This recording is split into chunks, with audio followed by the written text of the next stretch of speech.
Chapter 2309. He often hung around bars. Other than when he was in a bad mood, when he was in the mood he would hunt for women in bars with his buddies. One-night stands were common too. However, those women were easy to get rid of. Once they woke up, he would give them some money or bring them to buy some branded jewelry and bags. This time, however, the target was different. Song Inya, the daughter of the Song family, had a brother, Song Yunxi, and a father, Song Zhenghua, the capital's mayor. Her mother had some ties with the Mu family. If the target was her, it would not be easy to get rid of her, let alone offend her. He even heard that this was her first time. First time? She was still a virgin. At the thought of this, Mu Yanqing's scalp turned numb. It was a huge blow. If she was not a virgin, it would be easy to get rid of her. He originally thought that a rich missy like her would play outside often. Even if such an embarrassing thing happened, it would not be so difficult to deal with. But now Mu Yanqing's head was about to explode. Song Inya curled up in a corner and continued to cry helplessly. What should he do now? He did not know whether to comfort her or ignore her, so he could only sit there and watch her cry in a daze. Just as he was at a loss, he suddenly heard a series of hurried knocks on the door. Enya! Enya! Mu Yanqing's hearing was quite sharp. When he heard the sudden knocking, he turned his head abruptly, only to hear a woman's urgent and agitated voice outside. Enya, are you inside? Enya? Who is it? Mu Yanqing frowned, but behind him, he heard Song Inya crying even more heartbreakingly. Mom, Mom! She hugged her body, but her guilty conscience made her bury her face even lower. Mom, is it Jiang Qimeng? How did she find this place? Could it be that Song Inya called her? This Mu Yanqing broke out in a cold sweat. At this moment, outside the door, Jiang Qimeng, who did not get any response, became increasingly nervous and kicked the door. Enya, open the door. Enya, are you there? Your mother is here. Mu Yanqing gritted his teeth. Song Inya continued to cry and did not respond. He sighed. Although he knew that he was in the wrong, with his personality, since he had done something stupid, he should face it. He couldn't just run away and wash his hands clean, right? Mu Yanqing suddenly got up and covered Song Inya with the blanket. After putting on his clothes, he walked to the door and opened it. Seeing the door open, Jiang Qimeng hurriedly rushed in with her men. Behind him were a few servants and bodyguards from the Song family. Jiang Qimeng rushed in hurriedly, only to see Mu Yanqing standing at the door in a disheveled state. She turned pale with fright. You, Yanqing? Hello, Auntie. He chuckled awkwardly. Why are you here? I. The smile on Jiang Qimeng's face faded when she saw the mess he was in. You, Song Inya's cries could be heard from the bedroom. Jiang Qimeng's lips twitched as she hurriedly went to the bedroom. Mu Yanqing leaned against the door with a headache and rubbed his temples tiredly. As expected, half a minute later, he heard Jiang Qimeng's agitated scream. Ah! Mu Yanqing, you bastard! Chapter 2310. Jiang Qimeng's eyes reddened with anger at the sight of Song Inya's pitiful state. She rushed out of the bedroom and started hitting him. ****. Mu Yanqing, you ****. What did you do to my Inya? What exactly did you do to her? How did my daughter end up in such a state? Mu Yanqing did not retaliate, nor did he give any explanation.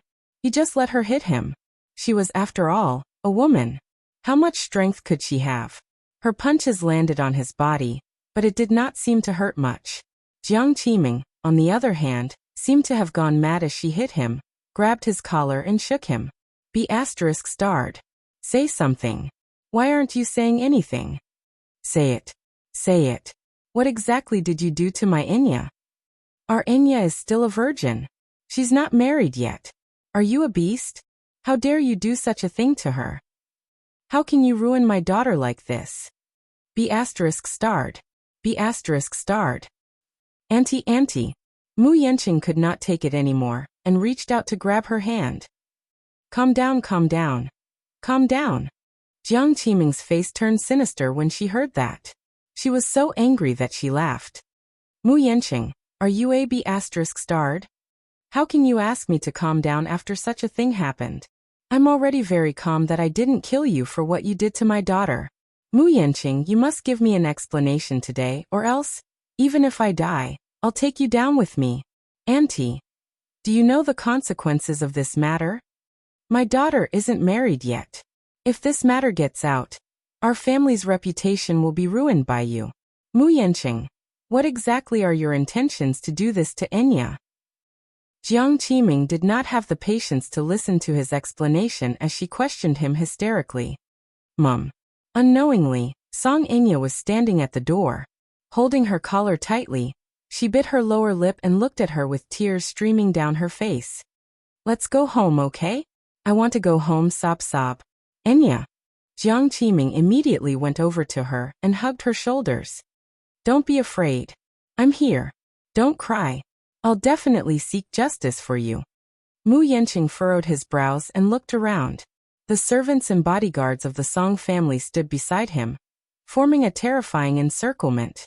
They stared at him covetously, as if he was a heinous bastard. He clenched his fists and asked, Auntie, you keep saying that you want an explanation from me. Then let me ask you, what explanation do you want from me? His reply made Jiang Qiming extremely dissatisfied. She said angrily, How dare you speak to me in such a righteous tone after doing such a disgraceful thing? Mu Yanqing, you're too much. Song Enya tugged at her mother's sleeve and stammered, Mom, Brother Yanqing didn't do it on purpose. He got drunk last night and didn't do it on purpose. Jiang Qiming glared at her daughter in exasperation and said, Enya, I know that you've always been reasonable. However, when such a thing happened, it was definitely not something that could be brushed off with an unintentional mistake. If you're a man, you should take responsibility for your wrongdoings. Song Enya was instantly embarrassed and wanted to cry, but no tears came out. What else can I do? Don't tell me you want Brother Yanqing to marry me. Chapter 23:11. Mu Yanqing's eyes flickered with uncertainty. Marry her? How could he do that? He was going to have a marriage alliance with the Lins. Marry her. What about Lin Xuya then? Although he and that spoiled woman parted on bad terms yesterday, it did not mean that he would give up on this precious opportunity. Besides, he had always treated Song Enya as his younger sister, so how could he possibly marry her? Mu Yanqing was filled with remorse. How did this happen for no reason? Jiang Qiming was inwardly annoyed at his silence. Why is this lad so stubborn? He should have taken the initiative to say, I'm willing to marry Enya. That way, everyone would have a way out of this embarrassing situation. She could not possibly take the initiative to say, Since you've done such a thing, I can only let Enya suffer a little and marry you. If she were to say that, it would seem very deliberate and shameless, as if she was hell-bent on marrying him. The Song family was, after all, a prestigious family. They could not possibly say such embarrassing things. The more she thought about it, the angrier she became. Mu Yanqing slowly said, Since it has already happened, we should think of ways to make up for it. I've indeed committed a mistake and ruined Enya, but this matter has thrown me into a mess. I don't know what to do to make it up to her as much as possible. Auntie, my mind is in a mess right now. Can you let me think about it properly? Jiang Qiming was so angry that her lips trembled. She opened her mouth a few times, but no words came out of it. For a moment, she did not know how to continue the conversation. Mu Yanqing seemed to have seen through her worries and smiled bitterly. I, Mu Yanqing, may not be a hero, but I'm still an upright man. Since I've done something wrong, I'll definitely take responsibility for it, and won't run away from it. Auntie, don't worry. I'll keep my word and promise. It's good that you can say that. She gritted her teeth and said hatefully, Enya has been wronged. We can't let it go just like that. Our families have been friends for many years, so I don't want to make our families unhappy because of this matter. Since you've said so, I'll bring Enya home first. Once you've thought it through, come to the Songs to look for me. Mu Yanqing nodded with a complicated expression. After the two left, Mu Yanqing let out a deep breath of cold air, and walked to the shower room to take a cold shower with his clothes on. The heater was on in the suite and it was extremely hot. Coupled with the inexplicable ruckus earlier, Mu Yanqing felt that he had nowhere to vent his anger. Suddenly, he raised a fist and slammed it hard against the wall. Only then did he seem to have vented his anger, and walked out of the shower. She walked into the living room and saw the phone on the sofa. She picked it up and made a call, ordering the housekeeper to send another set of clothes. After hanging up the phone, he suddenly saw a missed message. It was from Meng Qingxue. An ominous premonition rose in Mu Yanqing's heart. He frowned and opened the message. Yanqing, I'm leaving. I'm determined to leave you in this city. Perhaps I'll never come back. Mu Yanqing raised his head abruptly before he could finish reading it. With a vicious look on his face, he abruptly turned around and dashed out of the door, ignoring the fact that he was drenched. Chapter 23:12. There are many memories of you in this city. I can't bear to part with them, but I have to force myself to. Mu Yanqing rushed out of the hotel. As he dialed Meng Qingshue's number continuously, he walked to the roadside and reached out to flag down a cab. The other party did not pick up the call. The beeping sound constantly disturbed his heartbeat. He had never realized that Meng Qingxue held such an important place in his heart. Sometimes people were really cheap. It was impossible to understand how important each other was until the moment of separation. At the thought of not having Meng Qingxue by his side in the world from now on, he could not help but completely lose his mind. It was not that he had never thought of breaking up with her. He had vowed to break up with her, but when it really came down to it, he actually felt reluctant and a kind of despair. It was as if the world was ending. In his mind, the memories of the two of them kept replaying like a revolving lantern. Mu Yanqing's breathing suddenly quickened. I can't let her go. The contents of the message slowly flooded into his mind. Don't look for me. Just pretend that we never met. I'll forget about you, and you'll forget about me too, right? Standing on the street, he kept flagging down cars. He was in a sorry state and looked wet. None of the passing drivers were willing to drive him. After much difficulty, he finally flagged down a car. Mu Yanqing did not hesitate this time. He opened the door and got into the car. Sitting in the back seat, he ordered, "Chauffeur to Fengchen International." The chauffeur turned around and looked at him speechlessly. He was so wet that even the seat cushion was wet. When the chauffeur saw this, he frowned. "Oh dear. Sir, look at yourself. You're so wet that you've dirted my seat cushion." Mu Yanqing said, "I'll pay you for the car wash." This isn't about the car wash. In our line of work, we can't afford to waste even a minute. A quarter of an hour less would mean one less business opportunity to earn money. If I wash this car, I'll lose a few hundred yuan today. Mu Yanqing furrowed his brows and rummaged through the pockets of his coat. Fortunately, his coat was not wet. He fished out a wad of cash from the hidden pocket and handed it over. There was more than 1,000 yuan in it, which should be enough for this trip. Please. I have something very important to do. If that's not enough, leave your account number, and I'll transfer the money to you when I get back. Forget it. Just treat it as a favor. The driver took the cash with a resentful face and pressed the meter. He picked up his phone again and dialed Meng Qingshue's number repeatedly. However, no one came to his rescue. Mu Yanqing was on the verge of losing his mind as he kept urging the driver to speed up. "Master, faster." The driver smiled helplessly. "Young man, I'm already fast enough. The city is always so congested. I can't possibly run a red light, right? Moreover, there are so many speed detectors on the road. This is a commercial vehicle. If it violates the rules, it will be very troublesome." Mu Yanqing gritted his teeth and clenched his fists in anger. The chauffeur glanced at him and suddenly asked half-jokingly, "You're in such a hurry. Don't tell me that you've made your wife angry and want to run away from home? Is that why you're in such a hurry to persuade her?" "Don't worry too much. She's running away from home. I don't think she can go anywhere other than her maiden home." Maiden home? Since when did she have a maiden home? Chapter 23:13. Apart from him, where else could she go? Where else could she go? The chauffeur, on the other hand, seemed to be enlightened. He shook his head and sighed. "Young man, I've seen a lot of things like this, but I still have something to remind you. Don't care about anything else. Just cherish the person in front of you. Home was only where one's wife was. Don't only learn to cherish her when you lose her. By then it'll be too late. When husband and wife quarrel, you should give in to the woman. After all, we're men." Mu Yanqing did not say a word from the beginning to the end. His face was gloomy. Half an hour later, The car arrived at Fengchen International Apartment. He was secretly annoyed. Why was the hotel so far away from the apartment?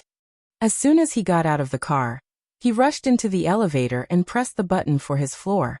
When he reached his floor, he rushed out like the wind. Qingxue. He stood at the door and banged on it hard. Qingxue, open the door. It's me. Open the door.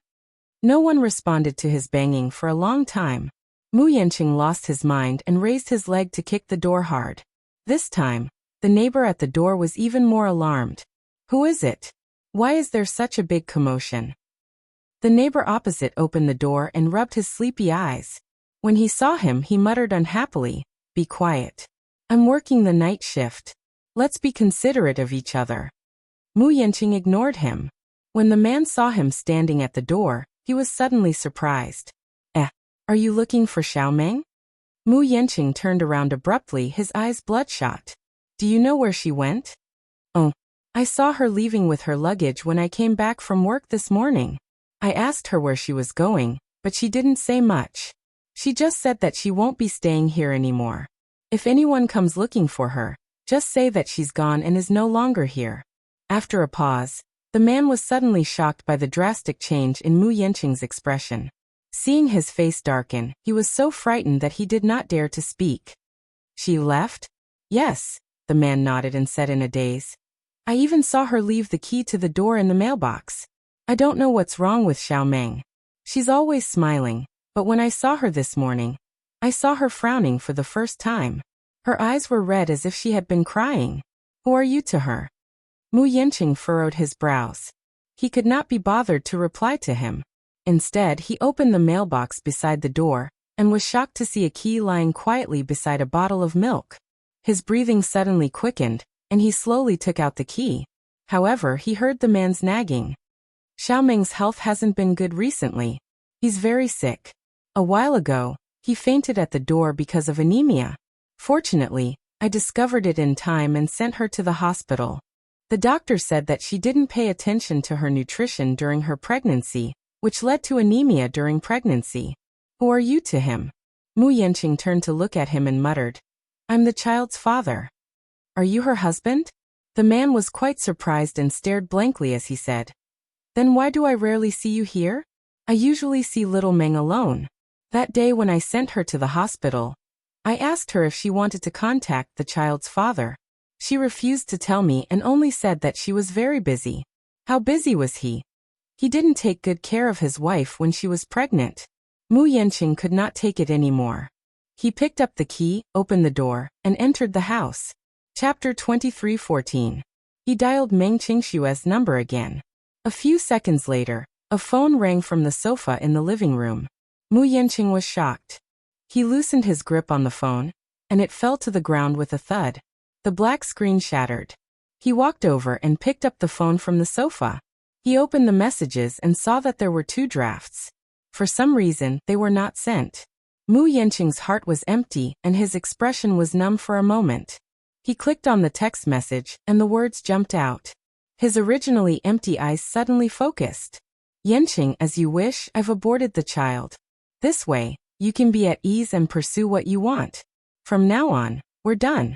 Everything you've given me is in the apartment. I've returned what I owed you. But I don't want you to return what you owe me. I'll just treat it as a dream between us. When I wake up from the dream, it's time to leave. Mu Yanqing, if love really exists in this world, you're probably the first and last person I've ever loved. If love really exists in this world, you're the only one I've ever loved. Mu Yanqing slumped on the sofa and looked up at the ceiling in a daze. Meng Qingshue's innocent face seemed to appear in front of his eyes. That year, for his birthday, she had meticulously prepared a sumptuous feast for him. After blowing out the candles together, she snuggled in his arms and asked coquettishly, Yanqing, can we be together forever? We won't be apart for the rest of our lives.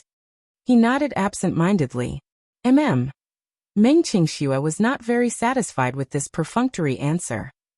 What's with the You're patronizing me again. He smiled and scratched her nose. Okay, we'll be together forever and never be apart for the rest of our lives. She smiled. Her eyes seemed to hide countless stars, bright and moving. You'll have to keep your word. If you let me down, what will happen if I let you down? He asked. She snorted and said, if you let me down, I won't want you anymore. I'll leave you and go to a place where you won't be able to find me. I'll never see you again. This willful answer made him burst out laughing. So heartless? Yes. Meng Qingxue nodded heavily. He hugged her and said gently, little liar, you can't leave me. Why? If you leave me, where can you go? In this lifetime, you can only stay by my side forever. After a pause he added, you need me. When Meng Qingxue heard this, she was a little unwilling. She raised her head and asked carefully, then do you need me? She asked stubbornly, will you be sad without me? Mu Yanqing covered his face with his trembling hands. His face was expressionless, but the tears that dripped from between his fingers silently betrayed him. Tick-tock, her tears fell onto the screen and she fainted. Yes, he needed her. Airport waiting room. Meng Qingxue sat in her seat, holding a photo in her hand. She kept rubbing it, but she couldn't stop her tears. Drop by drop, they fell on the photo, smudging a corner. That was the only photo they took, and it was taken in the mall. It was a selfie. She pestered him relentlessly before he agreed to go into the small studio with her and take that one photo. Chapter 23:15.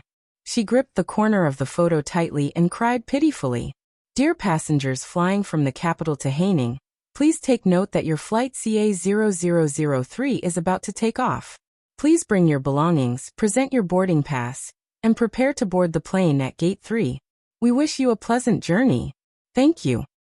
Meng Qingxue bit her lower lip hard when she heard the boarding announcement. Reluctantly, she stood up and walked to the dustbin.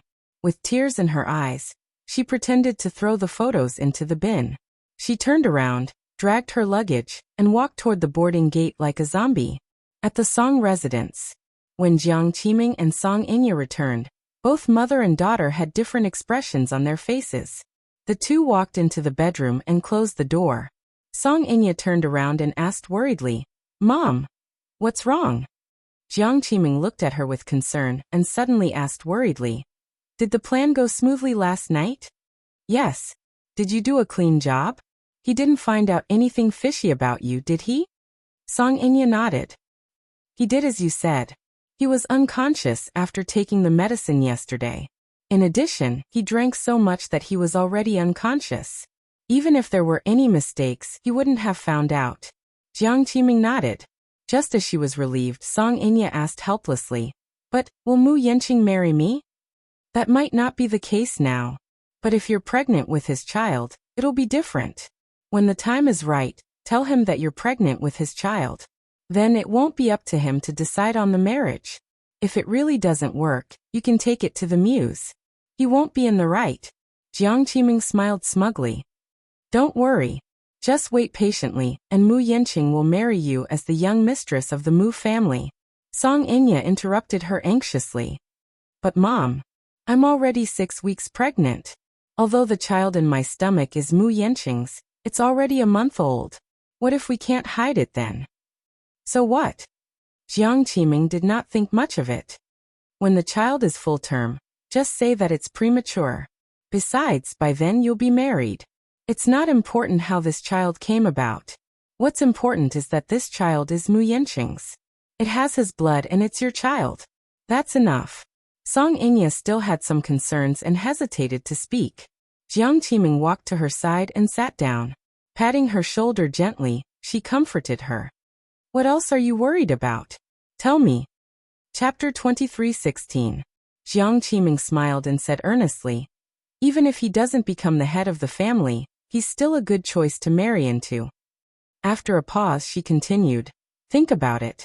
Although he's a concubine's son, the Mu family is so big, and there are so many concubines' children. Why did Mu Linfeng choose him? This proved that the man, who was able to make a name for himself in such a dangerous place despite looking like a nobody, must be quite capable. It's just that with Yaja around, no matter how outstanding Mu Yanqing is, he's only a foil and his halo is overshadowed. Mu Yanqing is still capable. Even if he doesn't become the head of the family. As long as he steps through the door of the Mu family, He'll grant you glory and wealth. Song Inya nodded lightly when she heard that. My silly lass, don't worry. Just do as I say and don't think too much about anything else. I naturally hope that you'll lead a good life and won't harbor any thoughts of harming you. Hearing her mother's words, Song Inya's last bit of worry was relieved. She climbed into bed and covered herself with the blanket. When Jiang Qiming saw this, she hurriedly rolled up the blanket for her. Sleep for a while. You must be exhausted from last night, right? Yes, I didn't sleep last night. Quickly rest then. With that, she walked to the window and drew the curtains for her before leaving the room. Song Inya lay in bed and let her imagination run wild for a while. Soon, she could not resist the sleepiness and fell asleep. The Maldives was warm all year round. As it was located near the equator, the climate here was tropical. Although it was an island country, it did not have a tropical oceanic climate, but a tropical rainforest climate. The biggest characteristic of a tropical rainforest climate was that it was rainy and hot. The Maldives only had summer, and the other 3 seasons did not appear at all. However, the summer here was not that hot, and the temperature was maintained at about 30 degrees Celsius. Therefore, after it rained, it would be cooler. The annual rainfall in the Maldives was 1,900 millimeters, and the island in the rain had a different charm. At this moment, Yun Shirshir and Mu Yaja were enjoying a sweet vacation on another island. However, at that time, Gong Jia had to take care of his 2 children, and he was having a hard time. In Yu Yu's words, he had to get used to the life of a stay-at-home dad in advance. Early morning, Gong Jia had a nightmare. Half awake, he saw a huge mountain falling from the sky and pressing him down. While he was in a daze, he could clearly feel something heavy pressing down on his body. It was wriggling from time to time. Unable to bear the pressure, he was jolted awake from his dream. When he opened his eyes, he saw Yu Yu's enlarged face right in front of him. She blinked at him and giggled. Uncle, you're finally awake. Gong Jia's lips twitched. His vacation. What a disaster. He did not know if it was a good or bad thing to bring these 2 little lads along. The good thing was that these 2 little guys were by his side. When he brought them to play on the island, no annoying women came up to talk to him. It was not that he did not like women. It was just that he did not like women he was not interested in. However, the bad thing was... Chapter 23:17. Uncle, I'm so hungry. How long are you going to sleep for before you bring us to eat something nice? Xiao Yichen lay limply on the edge of the bed and grumbled pitifully. It turned out that he wanted him to bring them to look for food. Gong Jia covered his face helplessly. The veins on his forehead were bulging. Please. What time was it? Moreover, the hotel had prepared food. They could go straight to the restaurant. Yu Yu glared at him as if she had guessed what he was thinking. She said expressionlessly, Uncle, this hotel doesn't provide Chinese food. What time is it? Yu Yu reminded him. It's already 10:30. Hurry up and get up. Bring us to look for food. Yu Yu threw a pillow at his face. Gong Jia didn't even have the strength to push the pillow away. Why did he feel like he was an eagle? Early in the morning, Yu Yu and Xiao Yichen were like 2 little eagles, surrounding him and asking him to look for food. In his imagination, he would hold hands with Yun Shirshir, walk on the beach, and play in the sea. But now it was gone forever. Gong Jia furrowed his brows as he lay on the bed listlessly. Yesterday, after he finally managed to get the 2 little guys to sleep, he was in a rare mood. He went to the bar on the island and drank a few glasses of imported wine. When he returned to the hotel, he slept until now. He could hold his liquor, but after drinking, he would sleep for a long time. In addition, he was jet-lagged recently. Therefore, he was sleepy and lethargic. It was hard to take care of children, especially these 2 energetic little guys. They seemed to have endless energy. After playing with them for an entire day, he was so tired that he almost collapsed. He wanted to cry but had no tears. Gong Jia began to consider if he should just leave the 2 lads on this island and escape from this place. No. If he did that, he would be hunted down by his sister with a rolling pin. Gong Jia shuddered at the thought of that. Just as he was feeling melancholy. Wow. Xiao Yichen, come and take a look. Just as he was struggling to open his eyes, Yu Yu, who was lying on top of him, summoned Xiao Yichen as if she had discovered a new continent. Xiao Yichen crawled onto the bed and leaned over. What? What is it? Look at Uncle's. Wow, it's so big. Where? Wow. Really? It's huge. Gong Jie was confused. He hugged his pillow and couldn't see where Yu was looking at. However, the next second, he felt a pair of small hands pulling down his boxers. A certain part of his body was exposed and he heard Yu exclaim in surprise. Wow! Amazing! Xiao Yichen said enviously. Uncle's is very big too. Is it as big as Daddy? That sounds about right. Anyway, it's bigger than mine. Uncle's is so firm. Gong Jie finally understood what the two little guys were studying while lying on top of him. Just as he was about to sit up, Xiao Yichen happened to sit on his chest and pushed him back down. Yu, do you think we can be like Daddy and Uncle when we grow up? Yu said airily. How would I know? Chapter 23:18. Xiao Yichen also touched it out of curiosity. It's hot. Two hooligans. Gong Jie's face burned with anger. He gritted his teeth and said, You two idiots, get off of me. Xiao Yichen turned around and covered his mouth with an irritating expression. He snickered and said, Uncle, it's so early in the morning, but you seem to be very energetic. Gong Jie's face burned even hotter. He clenched his fists tightly and resisted the urge to hit him. He said, Get off of me. Uncle is angry. Yu snickered and obediently pulled up Gong Jie's pants. He patted him gently with his little hands and said comfortingly, Okay. We won't study it anymore. We're just curious. Gong Jie was speechless. Little brat. He deserved a beating. Xiao Yichen didn't get off the bed. Instead, he leaned back and lay on Gong Jie's body. He stretched out his limbs and said contentedly, Lying on Uncle's body is so comfortable. Yu chuckled when he saw this. Then, he pounced on Xiao Yichen. Gong Jie felt as if he was being pressed down by a jack. He was about to be flattened.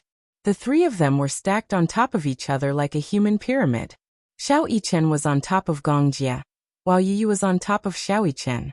The two little guys were playing around on top of Gong Jie. Gong Jie was about to cry. Sister, save me. It was already past 11 o'clock when he finally managed to get rid of the two little guys. After Gong Jie's outburst, Yu and Xiao Yichen learned their lesson and promised repeatedly that they wouldn't mess with him anymore. Gong Jie threatened, If you continue to mess around, I'll throw the two of you into the sea. Yu said confidently, Uncle, you're murdering your own nephews. So what? Gong Jie stood with his arms crossed and raised his eyebrows coldly. Yu said evilly, But we're not afraid. If Mommy finds out, she'll definitely throw you into the sea too. Gong Jie. He even knew how to threaten others. Forget it. He didn't want to lower himself to the level of these two little things. Therefore, after tidying up, Gong Jie took the two little guys to look for food. On this island, there was a very famous underwater restaurant called Itha Undersea Restaurant, which meant pearl in the local language. The restaurant was located 6 meters below sea level.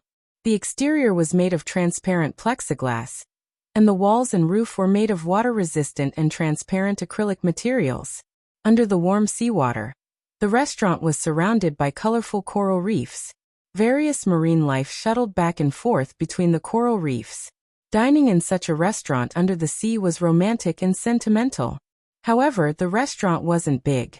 It could only accommodate 12 people at the same time.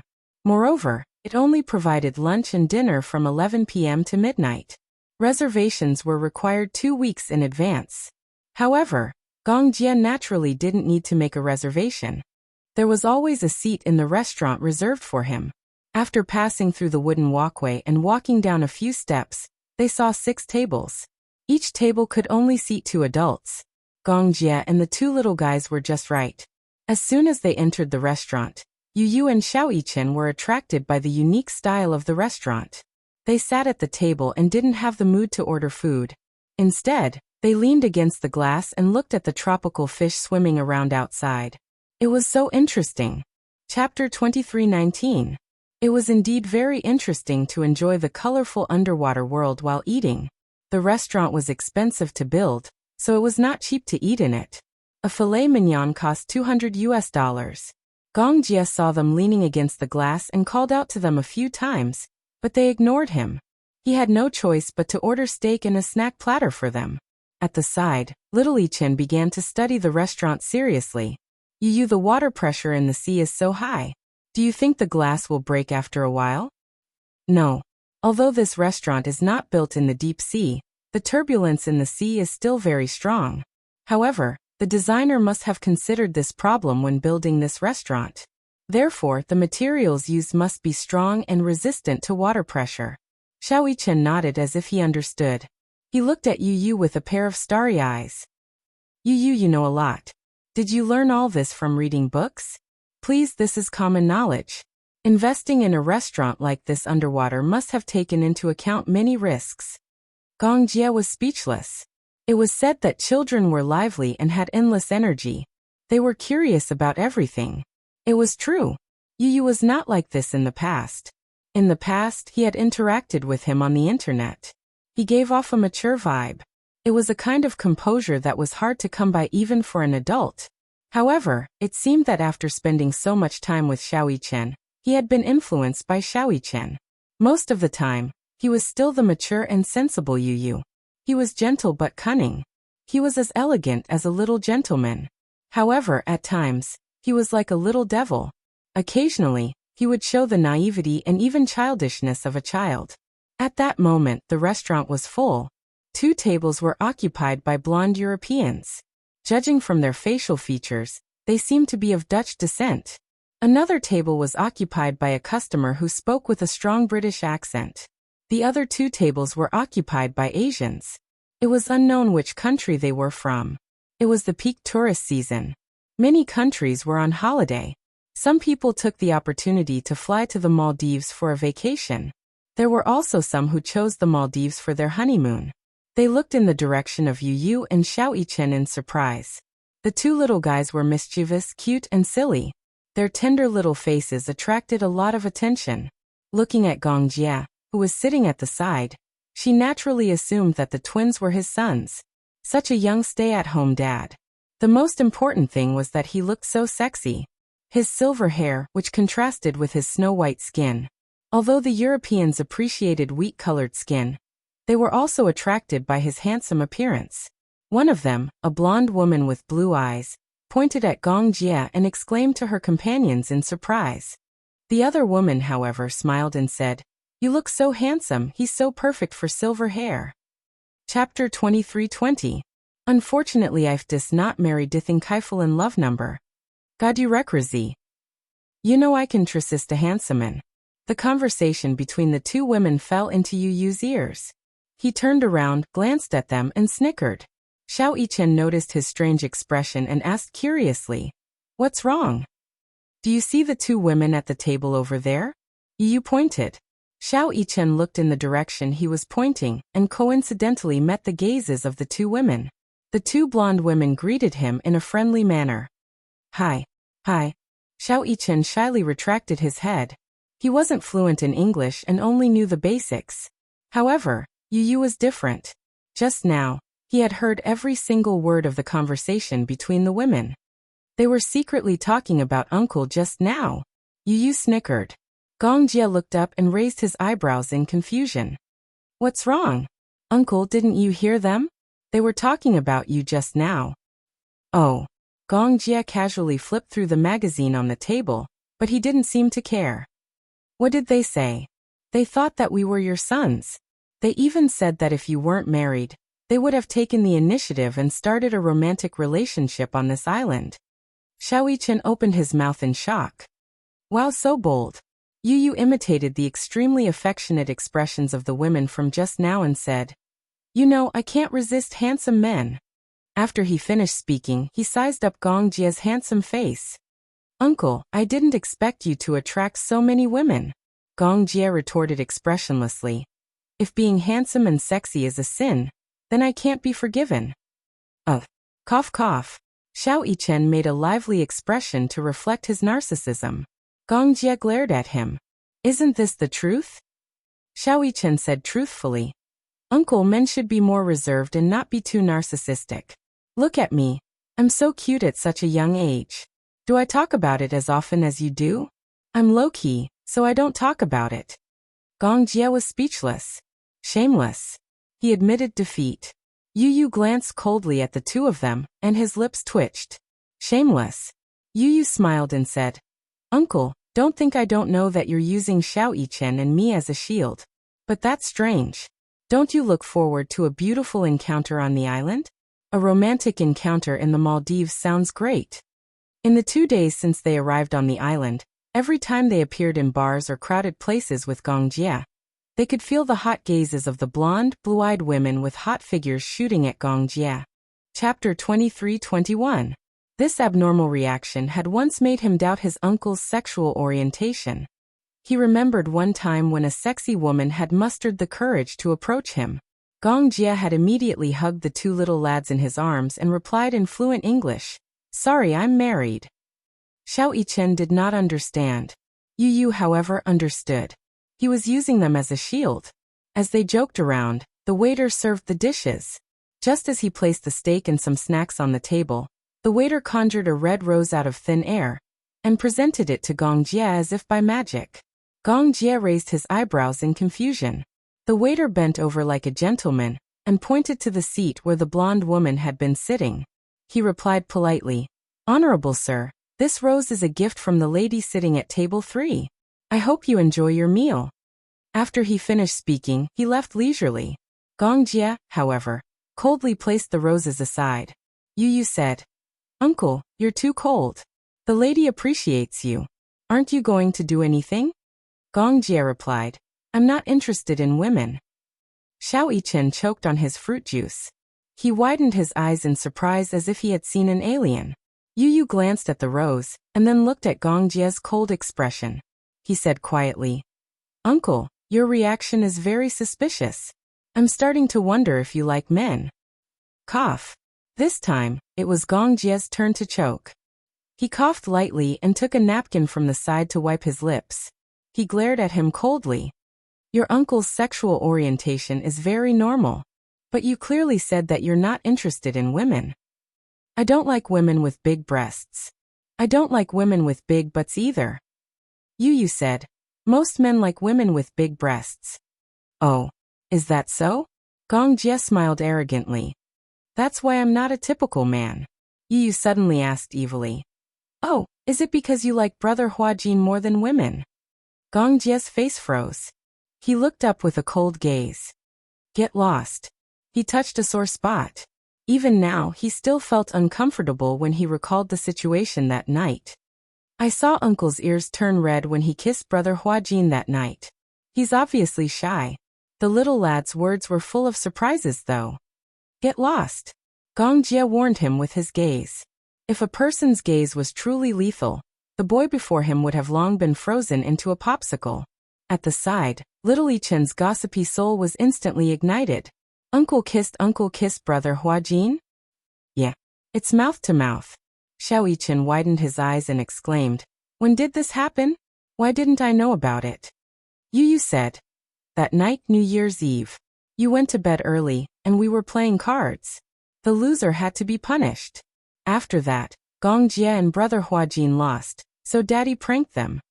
After he said that, he didn't forget to tease Gong Jie. That night, Uncle kissed Brother Huajin a few times. Lips to lips, even your ears turned red. Gong Jie gritted his teeth. Shut up. Yu Yu laughed. Uncle, don't be shy. I'm very open-minded. I've never discriminated against gay people. Chapter 23-22. Gong Jie said angrily, I'll repeat myself. I don't like men. He raised his voice slightly. Everyone in the restaurant stopped what they were doing and stopped talking.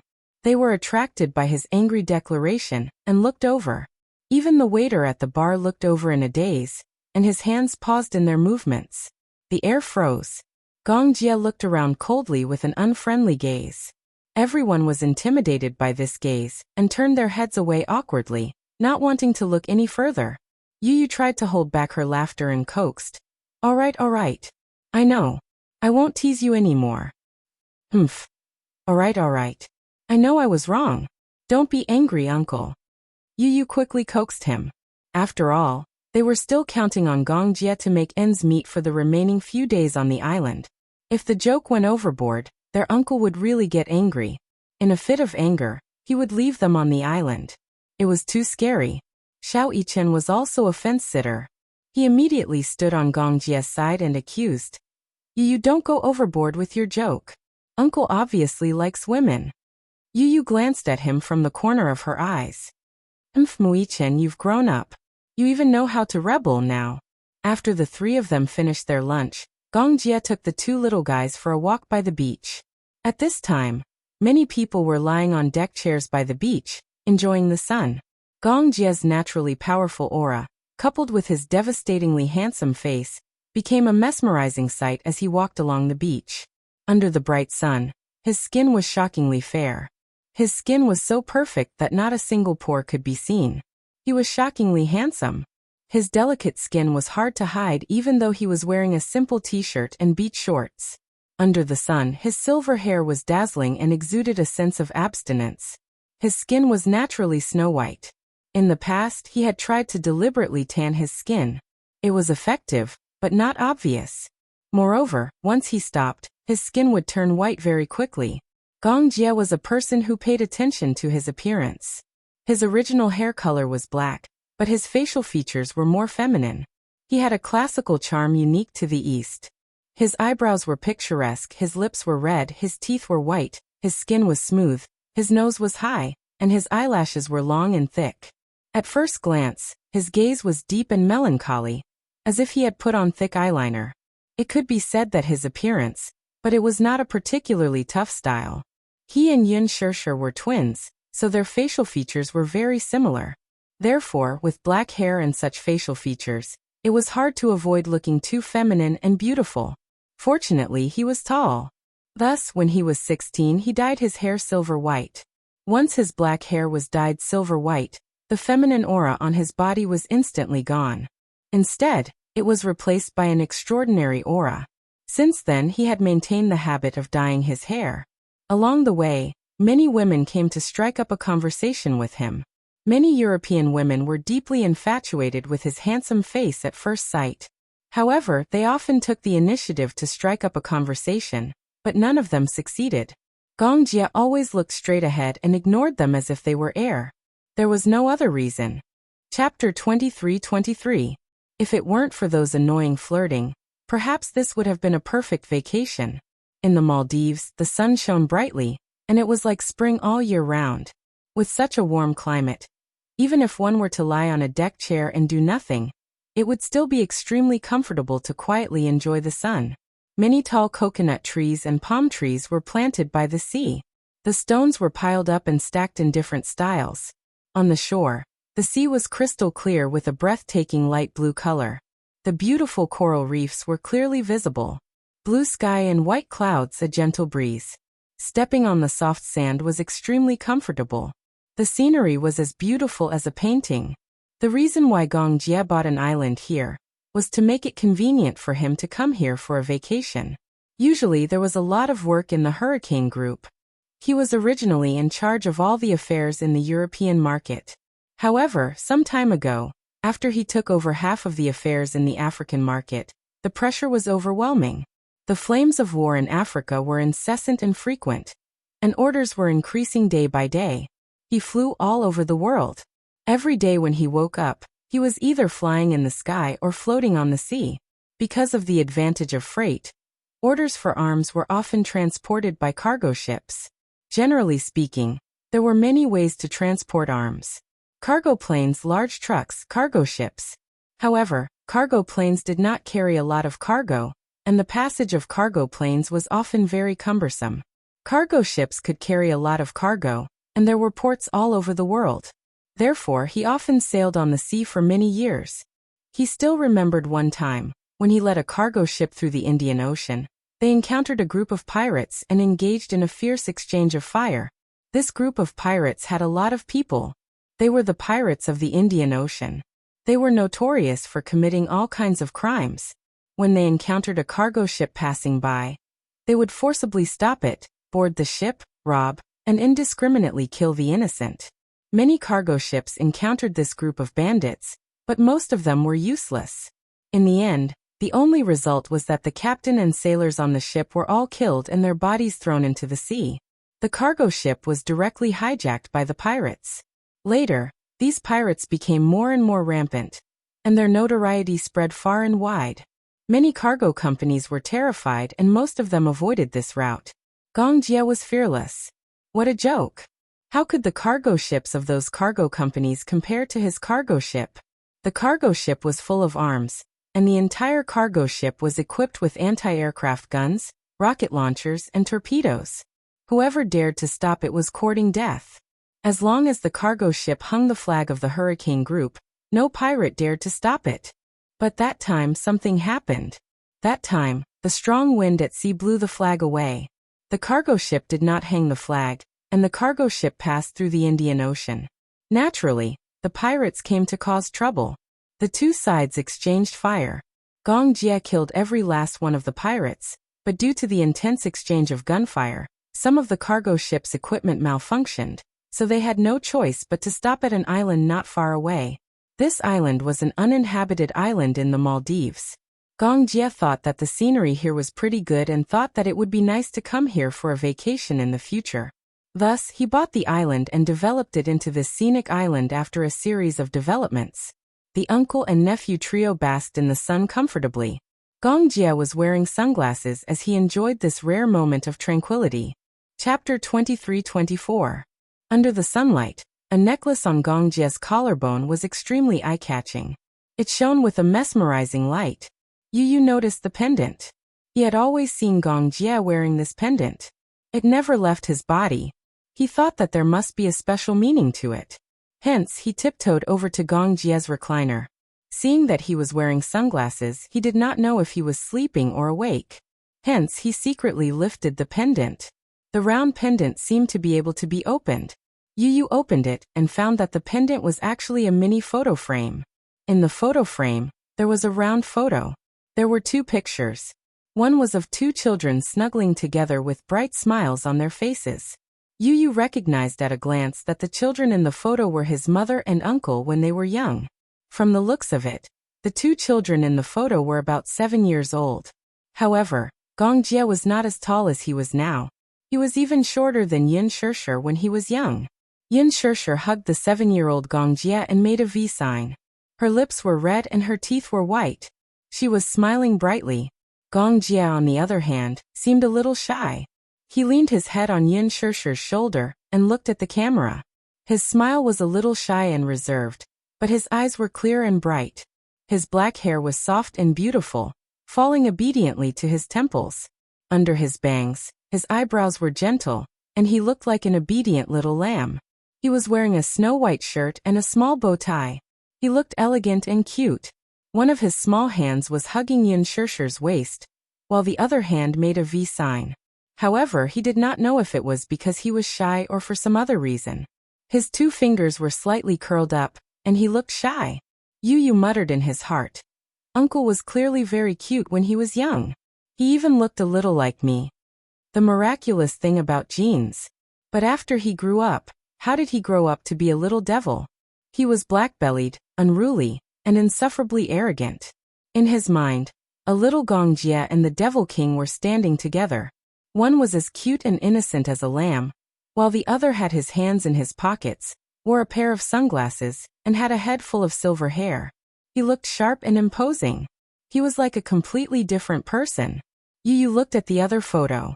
In the photo, a young woman was sitting by a flower bed, twirling a Chinese rose in her hand. She had a gentle smile on her face. She had a face that was very similar to Yin Shishir's. She was gentle and beautiful, and her eyes were like a painting. Especially her pair of black eyebrows. They were like the clouds in the distant mountains, and her eyes were like water. Her straight black hair, without any adornment, was just like a waterfall, slanting from her shoulders and gently sticking to her back. Occasionally, a few strands would fall to her temples, but it made her look even more charming and moving. Yu sighed again. Genes were such a wonderful thing. He recognized her at a glance. This woman was probably his mommy's mommy, his grandmother. He could tell. His grandmother and his mommy were both very fond of Chinese roses. Perhaps it was also because his grandmother liked Chinese roses that his mommy had been meticulously raising a patch of Chinese roses in the back garden. Xiao Yichen leaned over and took a look. His eyes widened in surprise. Is this Grandma when she was young? Yes. Yu nodded, his gaze warm. Xiao Yichen said. Grandma was also a great beauty when she was young. Nonsense. Yu flicked his forehead. Otherwise, how could Mommy be so beautiful? Chapter 23-25. It was no wonder Uncle always carried this pendant with him. He must have missed Grandma a lot, right? Xiao Yichen glanced at the photo of Gong Jie and Yun Shishir standing together. Looking at how shy Gong Jie was as he snuggled up in Yun Shishir's arms, he suddenly said in disdain, I didn't expect Uncle to be a little kid when he was young. It's hard to imagine how short and small he was. What did Uncle eat to be so tall? Yu also said bitterly, I want to know too. I feel like Uncle was shorter than me when he was young. Xiao Yichen said, but Uncle is about the same height as Daddy now. Daddy is 189 centimeters. Gong Jie heard their discussion and opened his eyes. He took off his sunglasses and glared at them unhappily. Who said I was a little kid? I was tall when I was young. Some boys were older than me by a few years, but they weren't as tall as me. Yu raised the pendant in front of his eyes and pointed at the little kid snuggling up in Yun Shishir's arms. No matter how tall he wasn't as tall as Mommy. Gong Jie saw him pointing at the photo and glanced at it. His face suddenly turned red and he coughed awkwardly. He was inexplicably shy. Yu didn't know whether to laugh or cry. Uncle, why are you so shy for no reason? Xiao Yichen added. Because he got slapped in the face for bragging. He kept saying that he was tall when he was young, but in the photo, he was clearly much shorter than Mommy. Gong Jie muttered. That short one isn't me. Yu said, huh? Xiao Yichen was also shocked and stared blankly. He said noisily, if it wasn't you, then who was it? Could it be Mommy? Gong Jie's expression was a little strange. He looked away awkwardly and said helplessly, yeah, the one with short hair is your Mommy. Yu and Xiao Yichen heard this and their little mouths formed an O shape. Disbelief was written all over their faces. Yu said in a daze, then, the one with the pigtails is you? Xiao Yichen said in disbelief. Gong Jie closed his eyes and admitted reluctantly, yeah, it's me. 0. Lying next to his uncle, Yu curiously imagined the scene. In her mind, little Gong Jie secretly took out a dress from Yun Shishir's wardrobe and put it on. He compared it in front of the mirror, then climbed onto his grandmother's dressing table, and clumsily smeared lipstick on his mouth. Goosebumps rose all over Yu's body. Pervert. No wonder. No wonder he wasn't interested in women. Yu was speechless. So Uncle was a transvestite when he was young. Xiao Yichen stabbed him again. Pervert. Gong Jie said innocently, humph, how is that possible? I've never liked to wear dresses, but, at that time, I had no choice. In the photo, the kid with the pigtails and the bright smile was Gong Jie. This photo was taken when he and Yun Shishir were 7 years old. At that time, Yun Shishir had always dressed him up as a girl. It wasn't a bad taste. Speaking of which, it brought back a bitter but happy memory. At that time, Mu Qingqing left the Mu family pregnant and only had a small amount of cash on her. Chapter 23-26. Her work was tough, and she had to leave early and return late at night. Once, she was so exhausted that she almost had a miscarriage. She gritted her teeth and had to take several injections to prevent miscarriage. Only then did she manage to keep her 2 children. From then on, she did not dare to work too hard. Seeing that she was pitiful, the hair salon's boss reduced the intensity of his work. Perhaps he was interested in her. After all, a young and beautiful woman, who was alone, could not resist a man's lust even though she was pregnant. A few months later, Mu Qingqing gave birth to twins. In the ward, the hair salon's boss diligently served her tea and water. Later, he even held her hand and confessed to her that he wanted to marry her as his concubine. Of course, Mu Qingqing wouldn't agree. Hence, the hair salon's boss had a rush of blood and went home to divorce his wife. In the end, while she was still in confinement, the hair salon's lady boss came to her rented house and broke everything in it. She hardened her heart and left that small county with her 2 children, who were not even a month old. It was hard to imagine how tough life must be for a widow and an orphan. As she did not do a good job during her confinement, her health deteriorated rapidly. She was short of money after giving birth, so she went to work at a nightclub. With her sweet singing, she was able to feed herself. However, she was inevitably disturbed by all kinds of men when she was in a place of debauchery. There were CEOs and ordinary salarymen. Most of them were nouveau riche who had been demolished. This was nothing much though. In those few years, Mu Sheng had never given up on searching for her. In order to avoid the Mu family's eyes, she had moved from city to city. If she were to count, the number of times she had moved was no less than the number of times she had moved with both hands. For as long as he could remember, Gong Jie's deepest memory of his childhood was the life of a vagrant. Often, not long after settling down in one city, he would move to another as if he were fleeing from a disaster. His impression of his home was too vague. He vaguely remembered one time when he and Yun Shishir were woken up in the middle of the night. Mu Qingqing carried them in her arms without a care for anything else. She left everything behind and hurriedly left with only her documents and the little cash she had. At that time, they had only moved to this city for 3 months. Because they had just moved, other than a bed, there were a lot of small appliances and daily necessities in the rented apartment, which was a temporary addition. Naturally, they were not new. Mu Qingqing had brought them to the second-hand market to get them. The table lamp's current was unstable and would flicker from time to time.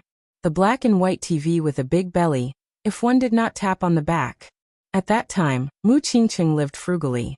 She bought fresh vegetables from the market in the morning and gave them to the children. She, on the other hand, would go to the market in the evening. When it was about to close, she would buy the stale vegetables that the vendors didn't want. She would come back and copy them. Then, she would eat with relish what the children ate in the morning. In 3 years, Mu Qingqing had lost a lot of weight. And that night, he didn't know what had happened. As if being hunted down, Mu Qingqing carried them, abandoned everything in the rented house, boarded a long-distance bus overnight, and left in a hurry. Chapter 23-27. That was what he and a few of his close friends had saved up after selling mineral water bottles, discarded cardboard boxes, and advertising paper. He had always wanted to buy a pair of beautiful high heels for his mother when he had enough money. At that time, a pair of high heels cost 30 yuan. He had saved more than 5 yuan. At that time, this was probably all he had. The young Yun Shishir, on the other hand, could only helplessly hug him with teary eyes.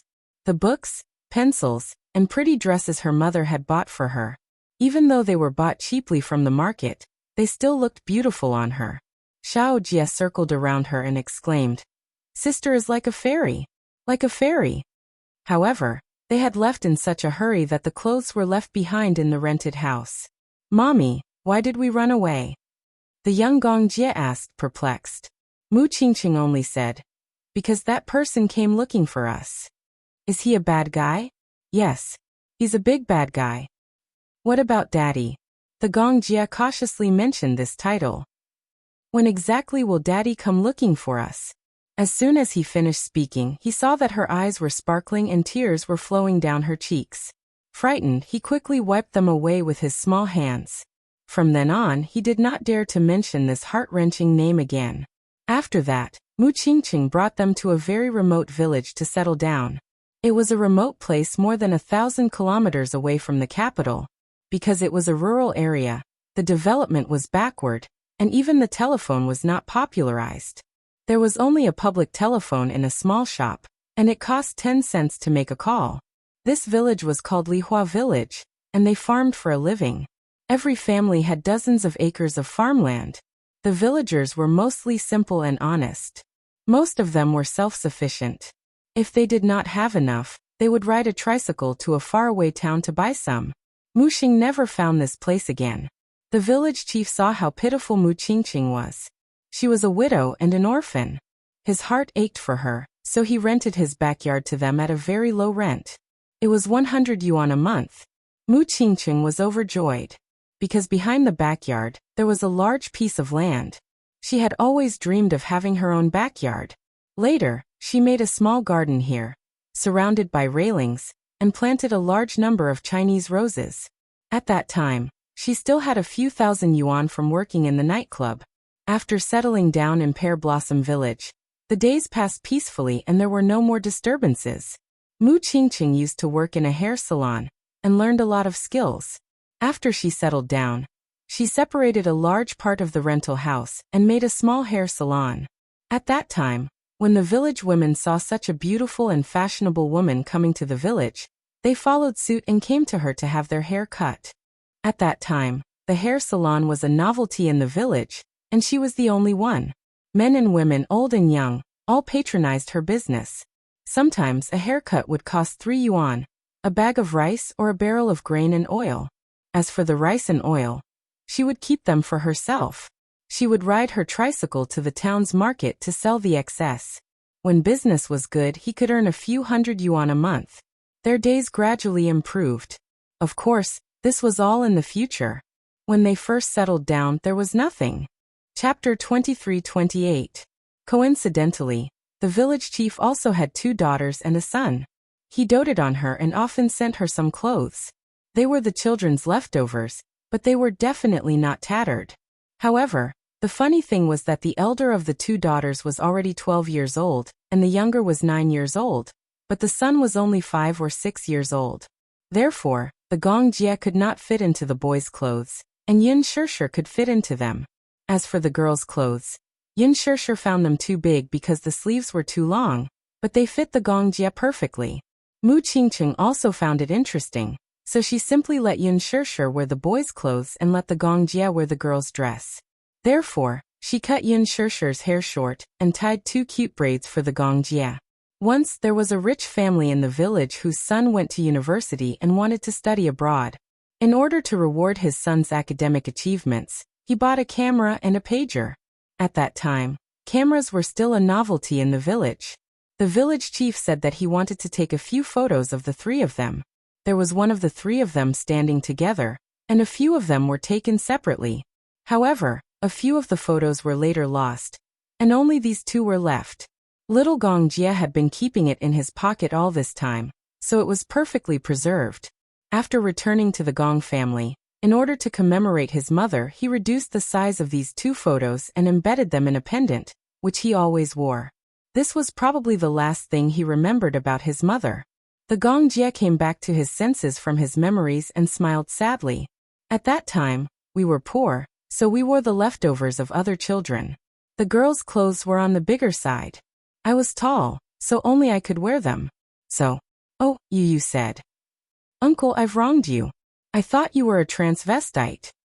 I'm not that perverted, the Gongjie said. Xiao Yichen agreed. That's right. Yu is the big pervert. Yu was depressed for a moment.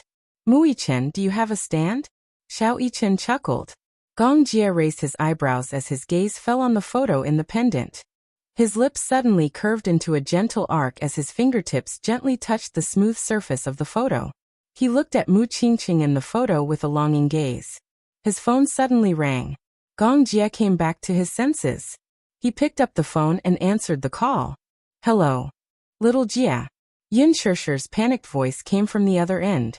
Gongjie suddenly sat up from the recliner. Because of her anxious tone, he became a little nervous. Sis, what's wrong? What happened? Where are you? I'm at a resort. I have to return home immediately. What about you? Are you coming back with me? Or, what happened? Gongjie was a little uneasy. Yin Shishir was silent for a moment. Her breathing was slightly hurried. Something happened to my dad. He's in the hospital now. We have to rush back immediately. What? Yu and Xiao Yichen looked at Gongjie's unpredictable expression and looked at each other in confusion. After he put down the phone, the 2 little guys fought to be the first to ask, what happened? Was it mommy on the phone? Gongjie nodded and looked at them. Something happened to your grandpa. He's in the hospital now. We have to return home immediately. The 2 little munchkins were shocked. Something happened? He was in the hospital? What happened that was so serious? Chapter 23-29. Yin Shishir and Mu Yaja were taking a stroll on the beach when a hasty overseas call came in, causing her to break out in a cold sweat. Shishir, I'm your aunt. Where are you now? Yin Shishir instinctively wanted to hang up the call when she heard that it was from her aunt. She no longer had a good impression of this woman, so her reply was unavoidably cold. I'm on vacation overseas. Her aunt did not seem to mind her cold tone, and sounded very anxious. It's like this. I'm calling you because your father is in the hospital. Can you rush back to the country immediately? Your uncle and I have pooled together a sum of money for the medical fees, but we really can't afford it. The hospital has been urging us, so can you come back immediately? Yin Shirshir was shocked. Hospital? Is he sick? No. Her aunt seemed to have received quite a shock as well. Her voice was trembling with fear. I only found out about this after receiving a call from your uncle. As your uncle's legs are inconvenient, Qing Miao and I rushed over to send your father to the hospital. Hee hee. She laughed and even emphasized that they were the ones who sent Yin Yeqing to the hospital. Yin Shirshir panicked. What exactly happened to my father? Tell me clearly. Shirshir, don't panic. It's like this. Your father was splashed with concentrated sulfuric acid on his way home from a night shift. He's still in the emergency room right now. I heard from the doctor that your father has many burns on his body. It seems that he was splashed with sulfuric acid head-on, especially on his face. His life is still in danger. Yin Shirshir's breathing suddenly quickened. Sulfuric acid. And concentrated sulfuric acid at that. Who was it that was so ruthless? Her father was usually kind and never made enemies, so he did not offend anyone. Who on earth was so deranged to do such a vicious thing? Mu Yaja knew how serious this matter was. Without another word, he booked the earliest flight. After meeting up with Gong Jie, the five of them boarded the flight back to the country. As there were no direct flights to Beijing, they flew from the Maldives to Sea City, and then back to Beijing. It was already 7:30 p.m. when they arrived in Beijing. It was rush hour now, so they wasted a lot of time on the way to the hospital by taxi.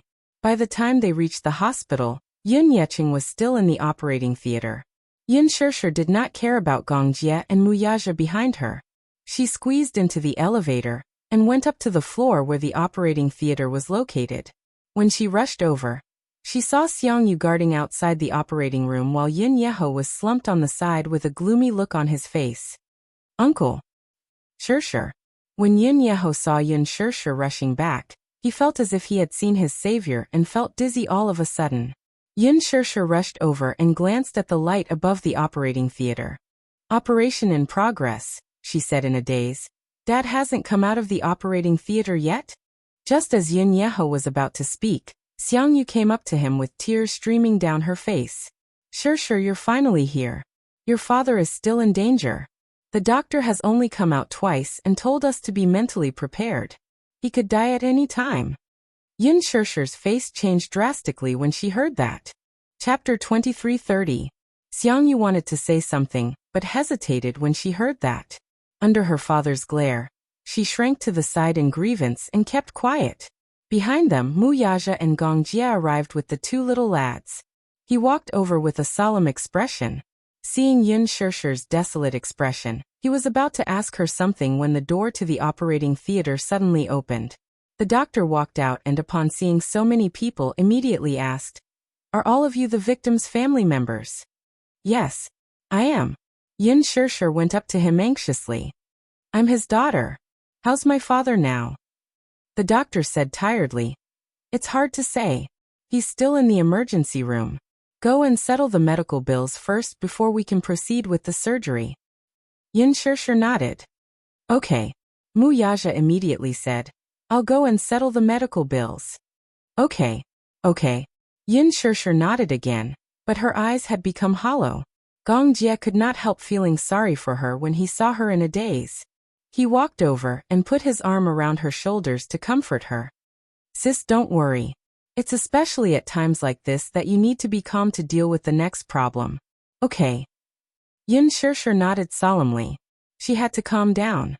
Yin Yeho said, "Your father is still in the emergency room and is still in critical condition.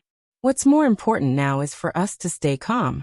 If we lose our composure, your father will have no one to rely on." Yin Shirshir was heartbroken. What exactly happened? Why did they say that he was splashed with sulfuric acid for no reason? Who did this? Who did this? Yin Yeho let out a long sigh and shook his head. I don't know either. I don't know which D*MNB* star did this, either. Splashing someone with sulfuric acid is too cruel. Too cruel. This incident happened last night. Last night, Yin Yeching was working the midday shift, and only got off work at 10 p.m. As usual, Yin Yeho was waiting for him at home. However, last night, until past midnight, there was still no sign of him. He called several times in a row, but no one answered. After waiting for a long time, Yin Yeho could no longer sit still, so he pushed himself out of the house in his wheelchair. As soon as he stepped out of the door, he heard a commotion not far away. He curiously rushed over, only to find a group of people surrounding a person lying on the ground. They were shaking their heads, sighing, and calling the police. It was so crowded that not even a drop of water could trickle through. Yeniho was not in the mood to meddle in other people's business, but he heard someone exclaim in surprise. "Isn't this the family from room 203? I've seen him a few times. His surname is Yun. What's his name again?" His heart skipped a beat when he heard that. He immediately squeezed through the crowd and found the unconscious man lying face down in a pool of blood. No one dared to touch him. Some people said that the small bubbles around him were concentrated sulfuric acid. If they touched it, they would get burned. They had to wait for the police and ambulance to arrive. Yin Yeho's face turned as white as a sheet upon hearing that. Concentrated sulfuric acid. Trembling with fear, he took another look at the pool of blood on the ground, and almost fainted from fright.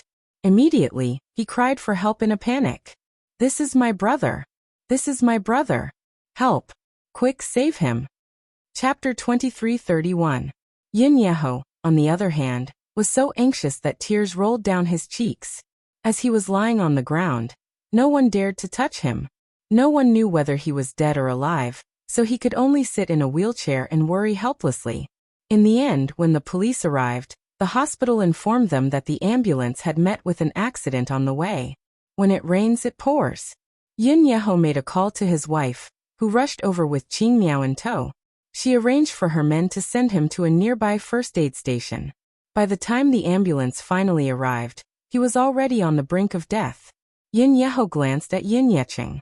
His face was badly mangled and unrecognizable due to the large area of burns.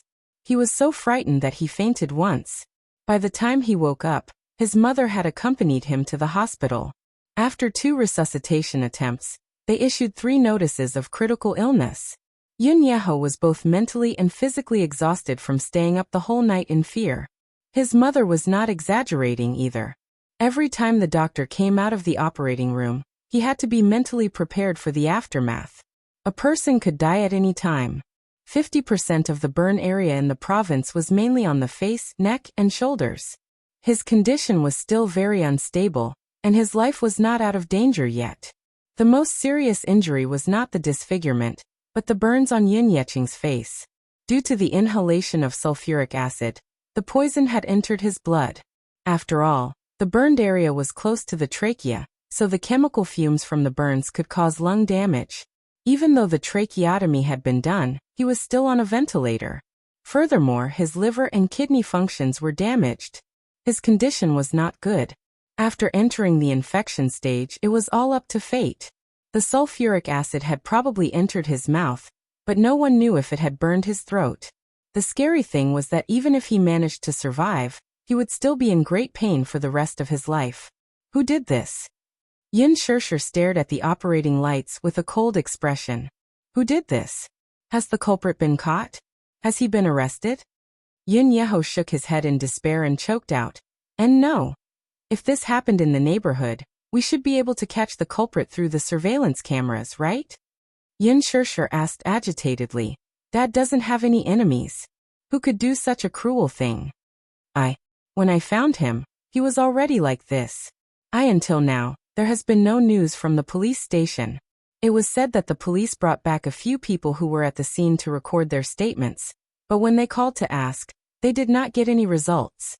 The people who were there said that when they found your father, he was already lying on the ground. There was no one else around. Gong Jie frowned. Yu Yu and Xiao Yichen looked gloomy and worried that Yin Yeching would not make it through this critical period. Xiang Yu whispered. The criminal must have escaped. This is intentional harm. How could someone who did such a thing stay at the scene? He must have fled long ago. Yin Shirshir gritted her teeth and clenched her fists in anger. Damn it! Damn it! She squatted helplessly on the ground. Her heart was burning with anxiety, but she wanted to cry but had no tears. Shirshir, don't worry. Let's wait for the doctor to come out first. Now we can only wait and see the result. Chapter 23:32. Xiang Yu comforted her in the same way. Yin Shirshir remained expressionless and did not react. At this moment, she could not hear any words of comfort as her mind was completely blank. Mu Yaja paid the medical bills. When he returned, he saw Yin Shirshir sitting on the long bench with a forlorn expression. Her face was dull and lifeless. Gong Jie was beside her, holding her hand tightly and hugging her shoulders. Mu Yaja walked over and sat down beside her. When Gong Jie saw him, he said, "Brother-in-law, stay with her. I'll send you and Xiao Yichen home." "Okay," Yu suddenly said. "I want to stay with Mommy and wait for Grandpa to come out of the operating theater." Xiao Yichen added, Me too. I don't want to go home. I want to be with Mommy." Xiao Yichen did not have any feelings for Yin Yecheng, but when he saw his mommy in pain, he felt sorry for her and could not bear to leave. Mu Yaja said, "Then you two sit here and be good." Okay. Time passed by slowly, second by second. Yin Shirshir had never felt time pass so slowly before. Every hour felt like a century of torment. At dawn, the door to the operating theater finally opened. When Yin Shirshir heard the door opening, she jumped up from the long bench and went up to the doctor worriedly. "Doctor, how is it? Is my dad okay?" The doctor removed his mask and sighed. "His life is not in danger for now, but he hasn't passed the critical stage yet. He needs to be transferred to the intensive care unit for observation. His life could be in danger at any time." Yin Shirshir opened her mouth and held her breath. She mumbled, "Is it that serious? I'm already very optimistic about the outcome." The doctor shook his head. "The burns are too serious. Because of the concentrated sulfuric acid, his face has been burned beyond recognition. His eyelids are gone, both sides of his nose are missing, his facial features are severely deformed, and his internal organs are damaged. We have already done our best to save him." Yin Shirshir was stunned for a long time. She bit her lips hard and endured the pain in her heart. "Thank you, doctor." The surgery was open. A group of medical staff pushed the ward towards the elevator.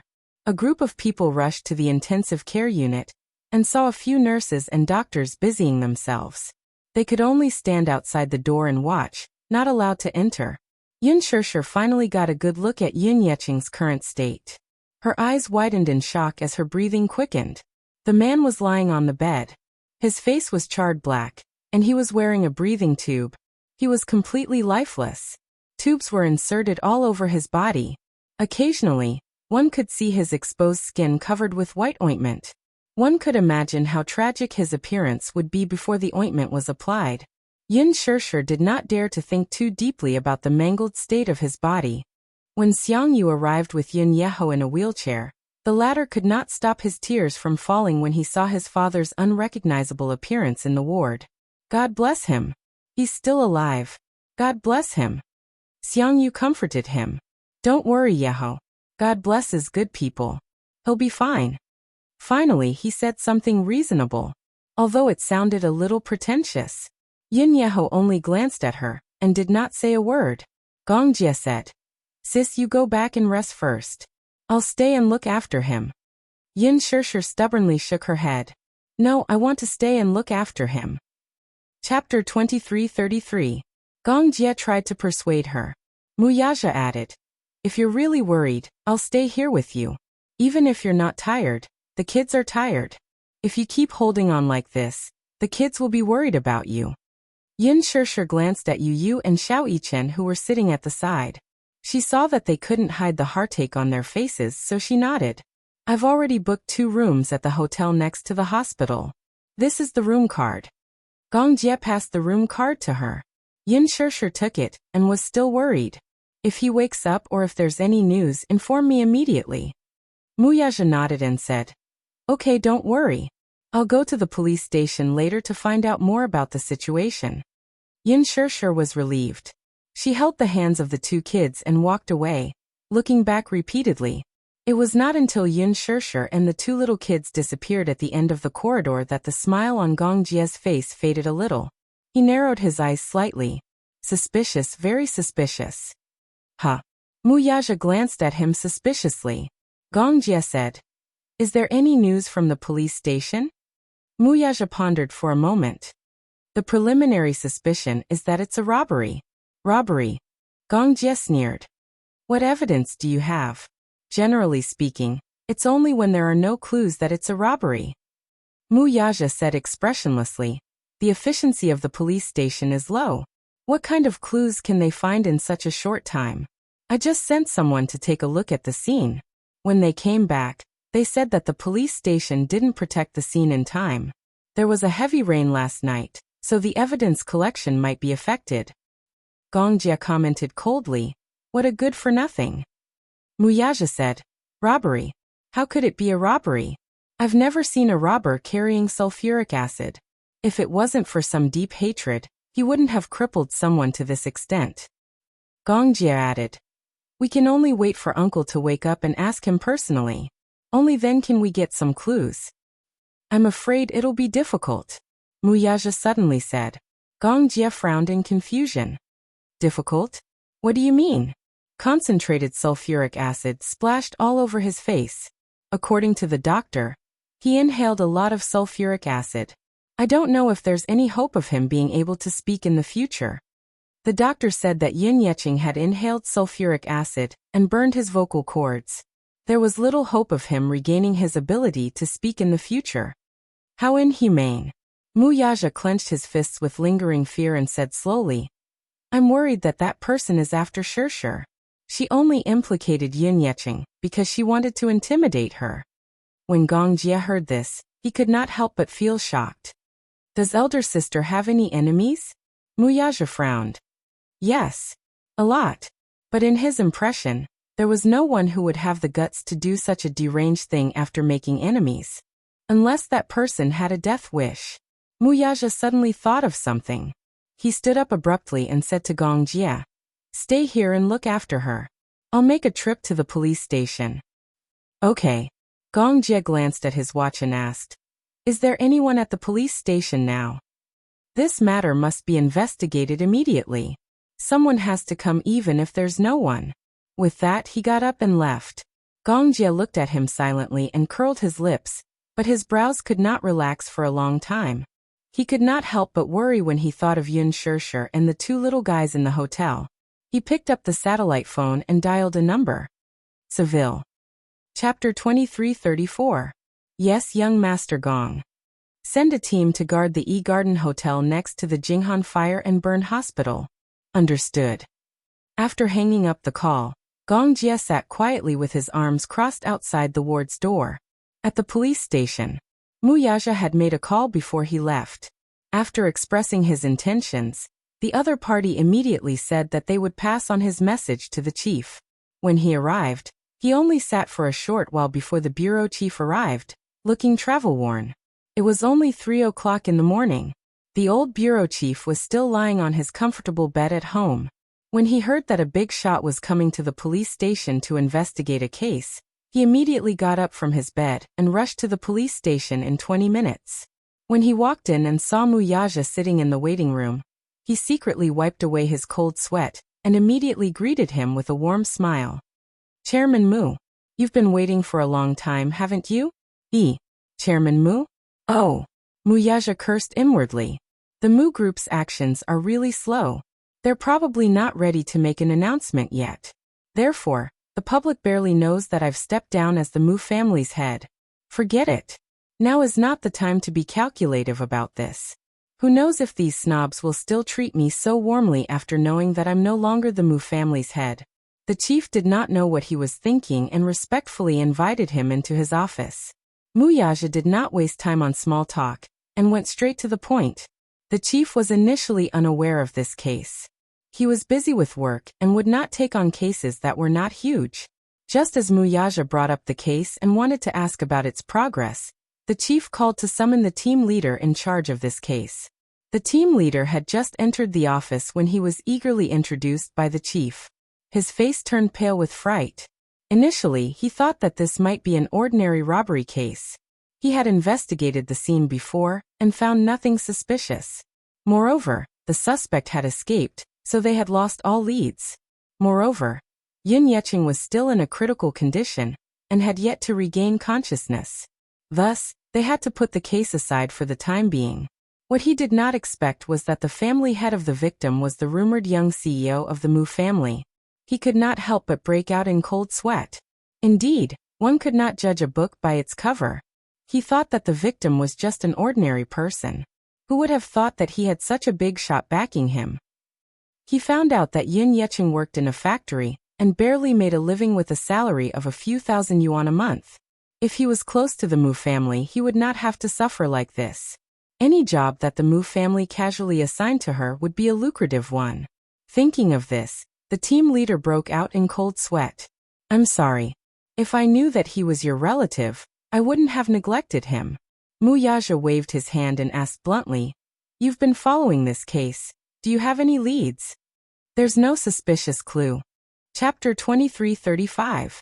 After a pause, he asked guiltily, "If I may ask, CEO Mu, is the victim awake now?"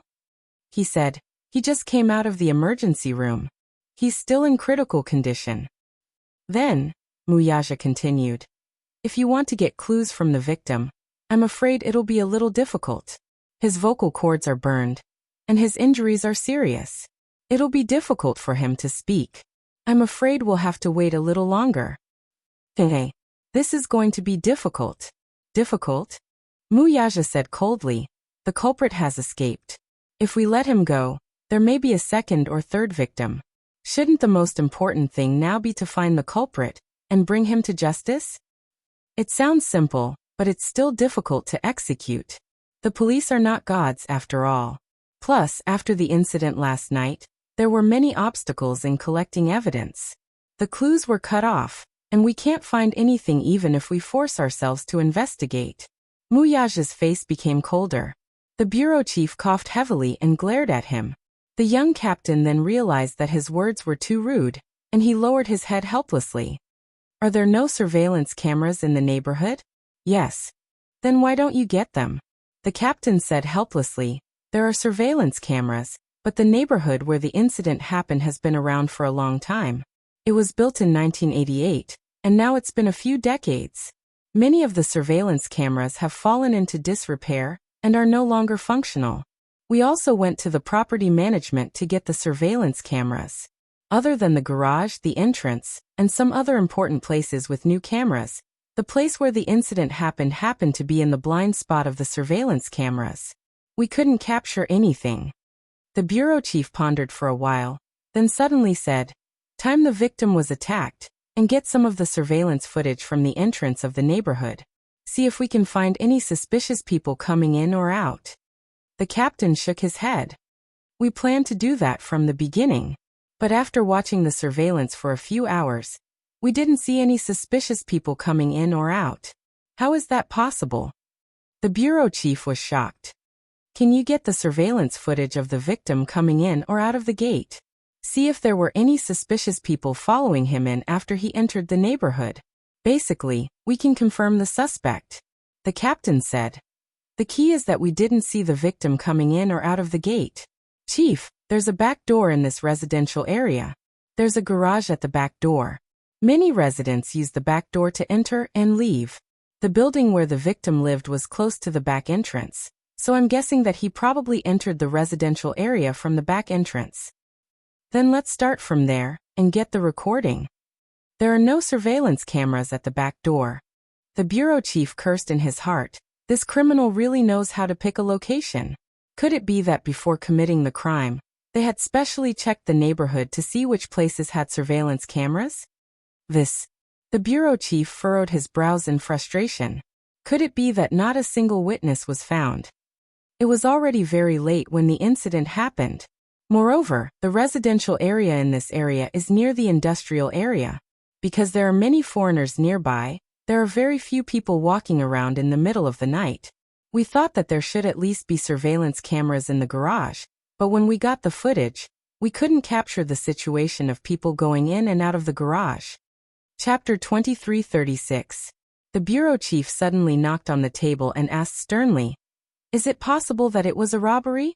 The captain said hesitantly, "It's possible, but I've never seen or heard of such a ruthless crime. I've also never seen someone who would bring concentrated sulfuric acid to a robbery. Only those who seek revenge and cause trouble would do such a cruel thing." When the bureau chief heard this, he looked at Muyaja with a complicated expression and asked carefully, "Mu haha, do you think this victim has any enemies?" The captain said, "I also suspect that it was revenge. It's just that we can't find any conclusive evidence in such a short time, so the case has been put on hold, and it's hard to make any progress." Muyaja said expressionlessly, "I want to take a look at the surveillance cameras in the neighborhood." The captain immediately said, "I've copied all the intact surveillance footage into the laptop. If you want to take a look, you can take a look at it anytime." The bureau chief immediately asked him to bring the laptop over. After the laptop was brought over, he pulled up dozens of surveillance footage. Muyaja sat in front of the laptop and stared at the screen intently. The timeline was pulled back from 10 p.m. to 1 p.m. when the incident happened, and the footage was fast-forwarded at x4 times. The neighborhood was indeed a little old as many residents owed property fees. Half of the property had already collapsed, leaving only an empty shell with a security booth guarding it. Over the years, there had been a problem with public security. Other than theft, there were also frequent robberies. However, most of the time, the criminals came for the property. After taking the property, they would not do anything that would harm the safety of others. The surveillance cameras in the garage were still new. The property management had only installed a new one after the residents complained that their cars were being stolen one after another. Muyaja sat there and watched the video for more than 2 hours as he shuffled it back and forth. The bureau chief and captain were also patient and watched from the side. 3 pairs of eyes were hoping to find even the slightest clue in so many videos. After watching the surveillance footage, Muyaja suddenly thought of something. "Are there any surveillance cameras near the apartment building?" "There are, but there's only one.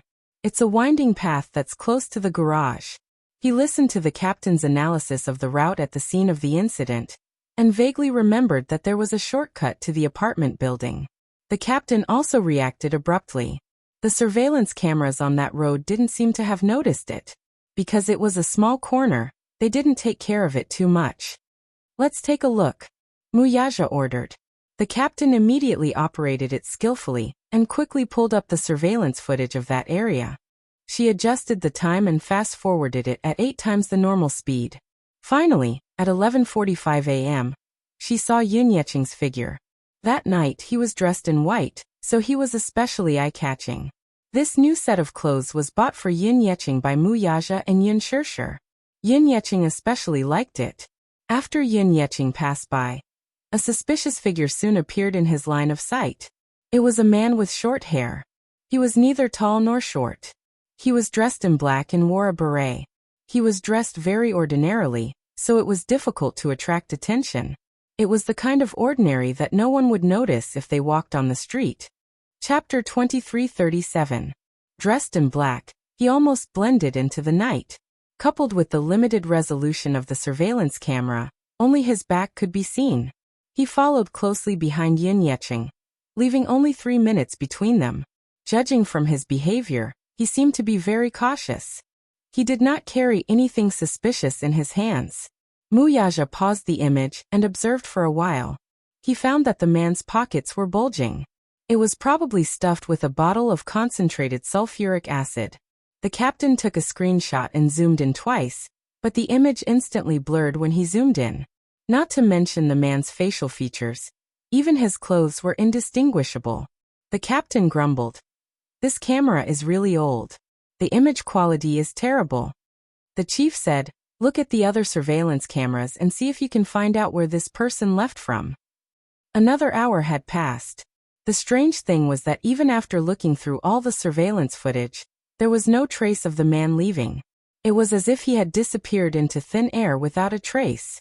If this person is really the suspect, Then I have to say that he's very meticulous.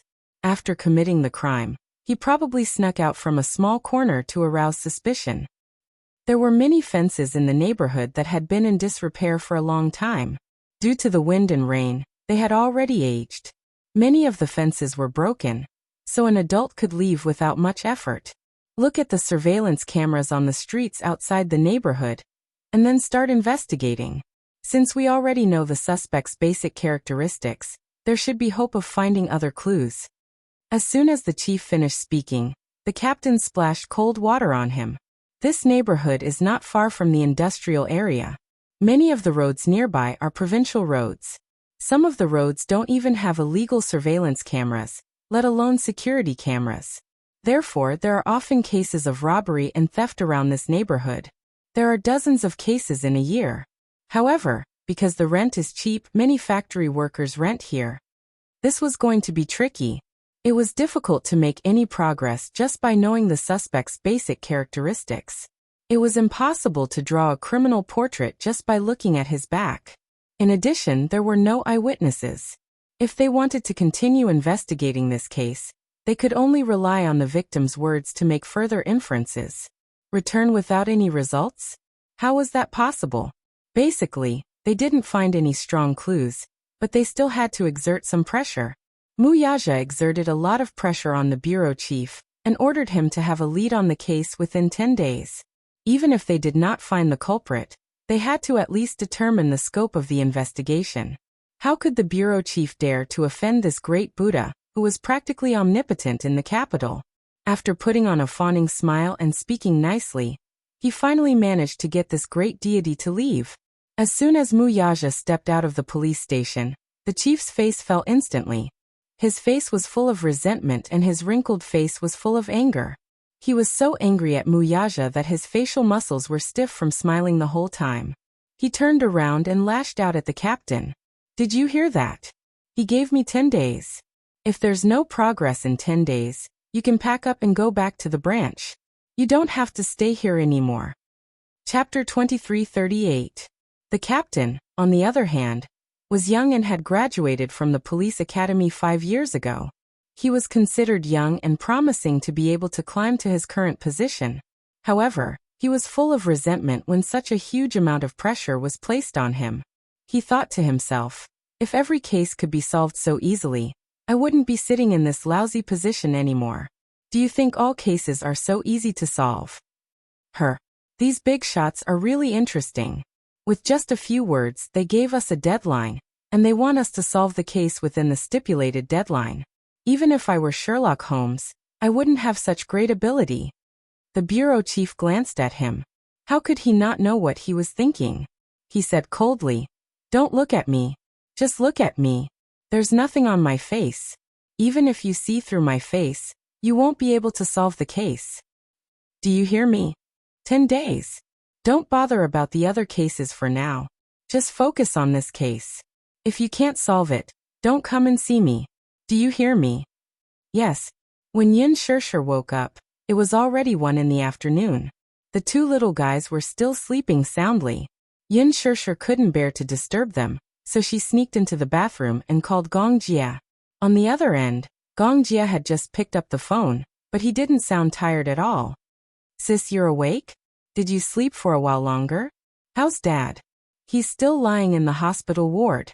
In the morning, his condition worsened and he was sent to the emergency room again. He's out of there now." Yin Shershur's heart skipped a beat. She said anxiously, "Dad was sent to the emergency room again?" "Yeah. Then why didn't you call me?" Gong Jia was silent for a moment. "I was afraid that you would be worried." Yin Shershur took a deep breath and realized that she had lost control. She couldn't help but apologize. "Xiao Jia, I'm sorry. I was just too worried. I was afraid that, when I woke up, I wouldn't even be able to see Dad for the last time before he was gone." Gong Jia's heart skipped a beat. How could he not understand this feeling? When he was young, he had also woken up to find that his mother was no longer around. His elder sister was no longer around. His entire family seemed to have been annihilated. "I'm sorry, sister. Fortunately, he's been rescued. The doctor said that his condition has stabilized. We'll observe him for a few more days. Yin Shishir nodded. I'll come to the hospital right away. Where are you and Xiaoyichen? Are you awake? No, she's still sleeping. Yin Shishir pondered for a moment and suddenly said, Why don't you bring some food to the hotel? You haven't slept for a day and a night. Why don't you rest for a while? It just so happens that you can stay in the hotel with the two little guys. I'll be more at ease. All right. Half an hour later, Gong Jie entered the hotel with a lunchbox. As soon as he stepped in, Yin Shishir saw his tired face and couldn't help but feel sorry for him. Little Jie, you must be tired after standing guard for an entire night. No, Gong Jie said casually. I'm already used to it. Why don't you go home first? You don't have to stay here. Gong Jie's back stiffened for a moment. He looked back at her and suddenly walked in front of her and pulled her into his arms. I'm not leaving. Chapter 2339. He was on vacation now. Even if he wasn't on vacation, he would still push back some of his work to stay by her side. Yin Shishir was stunned for a moment before she smiled. Don't you feel tired? No. Gong Jie shook his head and said seriously. As long as I'm by your side, I won't feel tired. Shao Jie. Gong Jie stared into her eyes and said affectionately, You know how much I wish that we could go back to how we used to be, inseparable every day. No matter how far we go, I'll always be the one by your side. Yin Shishir's eyelashes suddenly flickered and she laughed. You'll have your own family in the future, just like me. You'll have a wife who loves you deeply and a pair of adorable children. It might be difficult to go back to how we used to be. Before that day comes, I'll still be by your side. Gong Jie's gaze softened and he suddenly said softly, I was already by your side before we were born. That's right. They were fraternal twins. They had been together since they were born. Their mother had also told them about the circumstances of their birth. When they were born, they held hands and did not let go even after they entered the incubator. When they grew up, they were inseparable and their hearts were linked. Even if they did not say anything, they could still read each other's minds. When Xiao Jie was happy, she would also feel happy and excited from the bottom of her heart. When she was sad, Xiao Jie's mood would also be inexplicably low. He would silently stay by her side and not say anything. When they were laughing, when they were crying, their expressions were exactly the same. Their mother had once said that no matter what they did, even if it was a simple task like brushing their teeth, their movements were exactly the same. When they stood together, it was like looking into a mirror. They had perfect chemistry. I was already by your side before we were born. Yin Shishir's heart warmed when she heard this. She hugged him and said, Xiao Jie, you really make me feel safe with you by my side. He had already grown up, and was no longer the stupid troublemaker he was when he was young. He had already become a reliable man. Gong Jie gave her a doting smile as he gently rubbed her head. Go on then. I'll rest for a while. If anything happens, contact me immediately. All right. Yin Shishir left the hotel room. Just as she walked out of the room, she suddenly bumped into a young man standing outside the room. He was wearing a suit and leaned against the wall. He wore glasses and looked very refined. It was obvious that he had a headset on his ear, like a personal bodyguard. When he saw her walk out of the room, he immediately approached. Yin Shishir was instantly on her guard, only to see him walking closer to her and saying seriously, Miss Yin, don't be afraid. I am the bodyguard assigned by Gong Xianxing to protect you. So it was a false alarm. I'm going to the hospital. All right, I'll send you. Yin Shishir nodded her head. No need, this is Gong Xianxing's order. I'm just following orders. By the time she reached the hospital, Mu Yaja was already there. He had just left the doctor's office when he saw her. He raised his eyebrows and asked, You're awake? Yes. Titi, you didn't sleep all night? Mu Yaja said. I rested in the car for a while to recover my energy. Chapter 2340. Yin Shishir was extremely nervous as she asked a series of questions. Mu Yaja said, His life isn't in danger for the time being, but we still have to be on guard during the infection period. For the time being? Yin Shishir shuddered when she heard this. That means his life could be in danger anytime and anywhere? Mu Yaja nodded. It depends on how well he recovers during the infection period. If he recovered well this week, he would have to undergo the 6th surgery next week to protect his eyeballs and eyelids, perform functional skin grafts on his arms and knees, and clean up the necrotic tissue. Currently, because he was in the infection period, he could not undergo intensive surgery for the time being. The doctor explained that because Yin Yeching's entire face would be burned, his eyelids would not be able to close completely. What was even more painful was that his face had already festered and was completely charred. Even if he underwent skin grafts, he would not be able to reconstruct his former appearance. His appearance would be destroyed. The most terrifying thing was the pain that would accompany him for the rest of his life. Yin Shirshir was silent for a moment before she smiled faintly and said, "No matter what, I must pull myself together in the future and face it together with Dad. Don't worry. It's fine as long as he's still around. Don't think too much about the rest for now." Muyaja hugged her and said gently, "No matter what, I'm here." Okay. Yin Shirshir calmed herself down and sat down on the bench. He hasn't woken up yet? He was anesthetized during the surgery. The anesthetic hasn't worn off yet, so he hasn't regained consciousness yet. Yin Shirshir sighed deeply. It's good that he hasn't regained consciousness. He'll only be in pain when he wakes up. For 2 consecutive days, Yin Shirshir and Gong Jie took turns guarding the hospital, while Muyaja had to take care of the 2 little guys. In addition, there was still a long way to go after the land contract signing ceremony. Hence, he entered a busy period. Even though he was busy, he would still take some time out to accompany them at the hospital. News came from the police station one after another, but in the end, there was no substantial progress. Yu did not slack off at home these few days. He hacked into the city's surveillance system and retrieved the surveillance footage of the area within a few miles of Yin Yeching's rented apartment. He stared at the footage in front of the computer every day, but he could not find anything suspicious. It was flawless. It was precisely because of this that Muyaja was even more certain that this wasn't an ordinary robbery. After the new year, Qinzhou received a lot of invitations to auditions. At the same time, he also received a lot of invitations to Yin Shirshir. He picked out a few scripts. When he contacted her, Yin Shirshir replied that she would be taking about half a month off for the next month. It was said that his father had an accident and was now in the hospital. He was in danger of infection at any time and needed a family member to accompany him. Qinzhou was also a reasonable person. He told the production crew and advertisers that they would delay the release of the movie. The other side also agreed. Originally, there was a charity gala this week. He wanted to bring Yin Shirshir along with him. The so-called charity gala was the famous bazaar charity night. At the charity gala, celebrities would gather and dazzle. Other than some big shots and famous philanthropists, some billionaires would also be invited.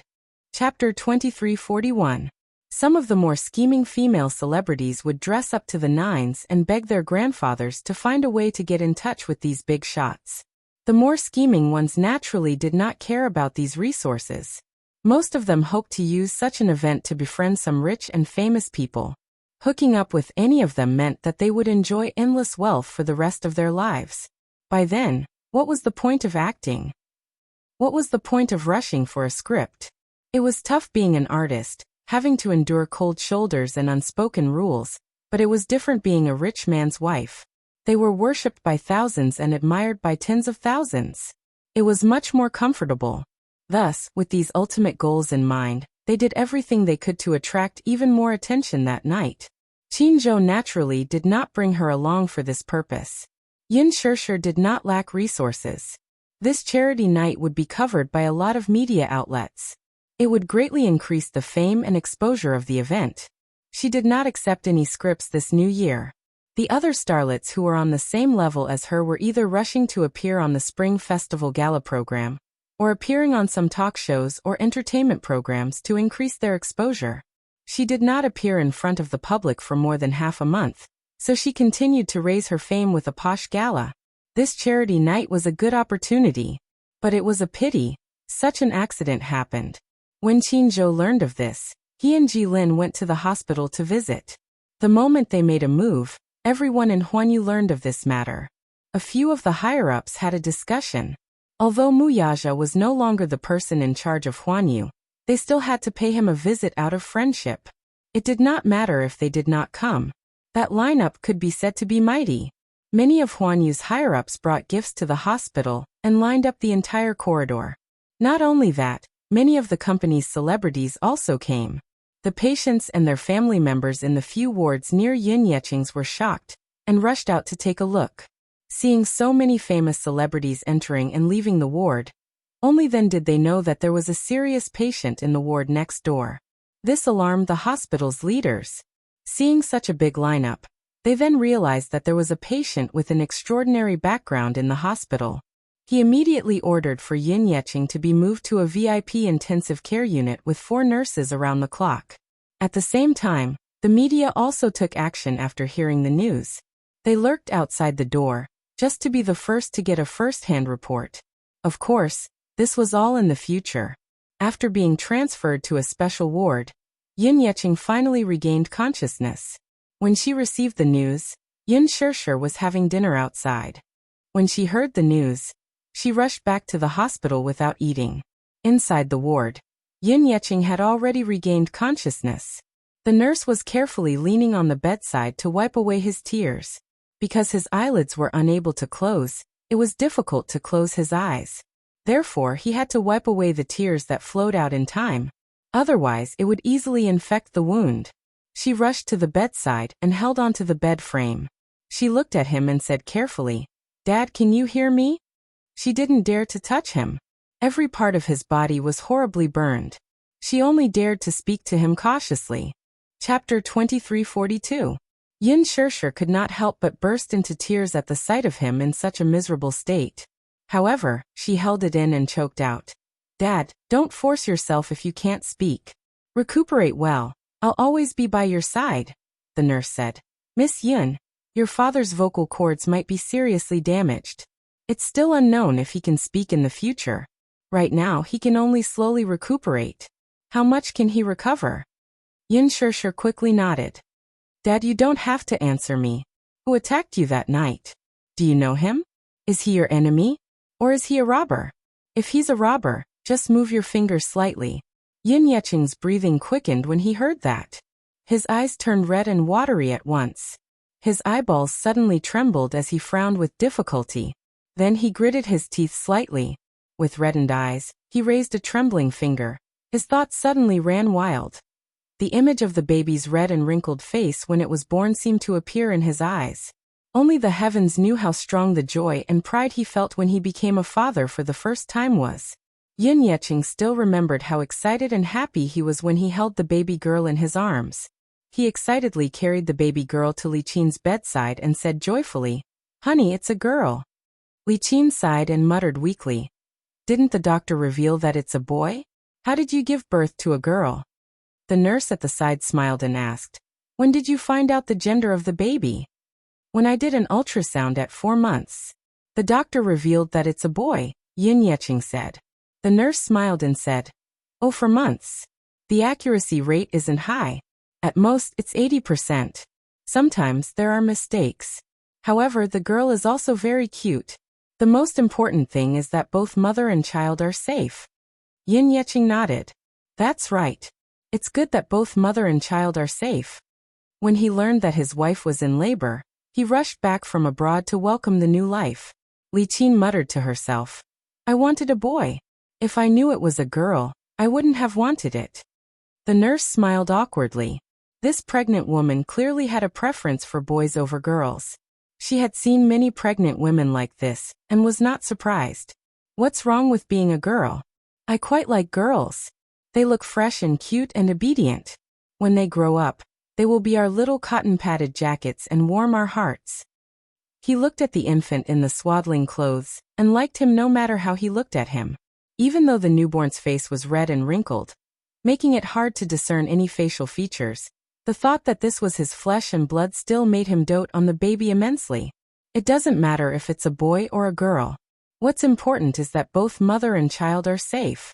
Yin Yeching hugged the child lovingly. "What should I name it?"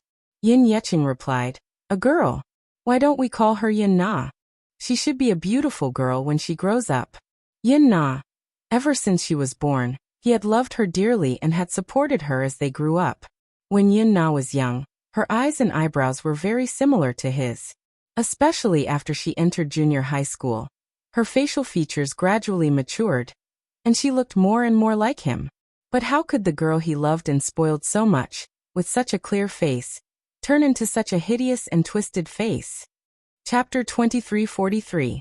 The night was bleak, and not a single star could be seen. That night, he returned home from work. After parking his car in the garage, he walked along a small path toward his apartment building. Suddenly, a familiar yet cold voice came from behind him. Yin Yecheng. The voice was deep, calling out his name directly. Stunned, he turned around in shock, only to see a woman in a hoodie standing behind him with her hands in her pockets. In the dim night, she was expressionless. There was an indescribable coldness on her face.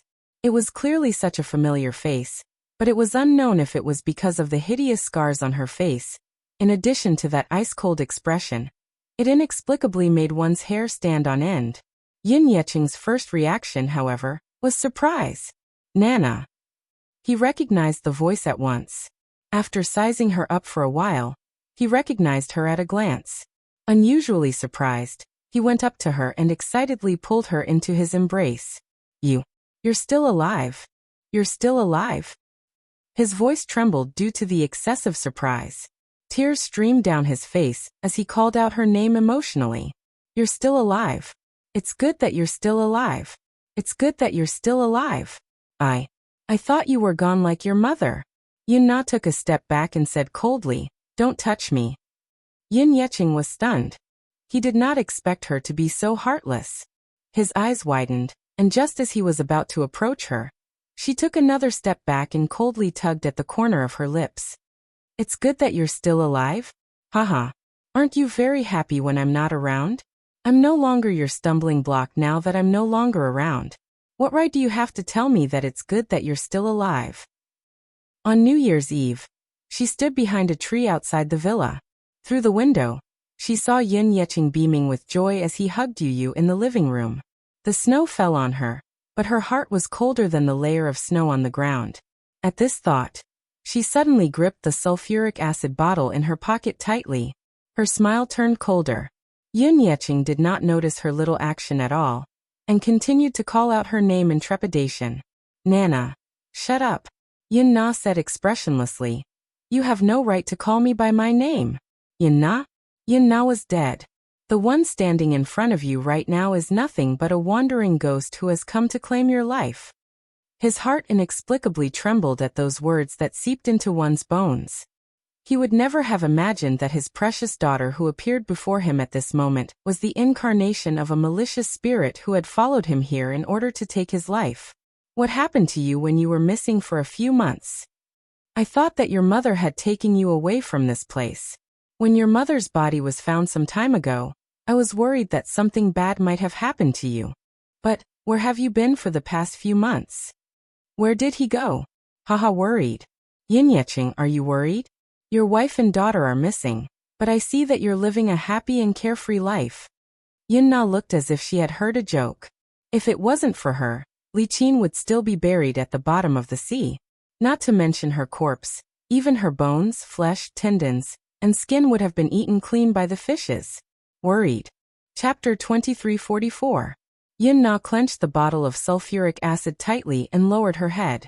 Every muscle in her body was trembling with hatred. If one did not experience it personally, one would never understand the despair of struggling in the waves. How desperate she was at that time.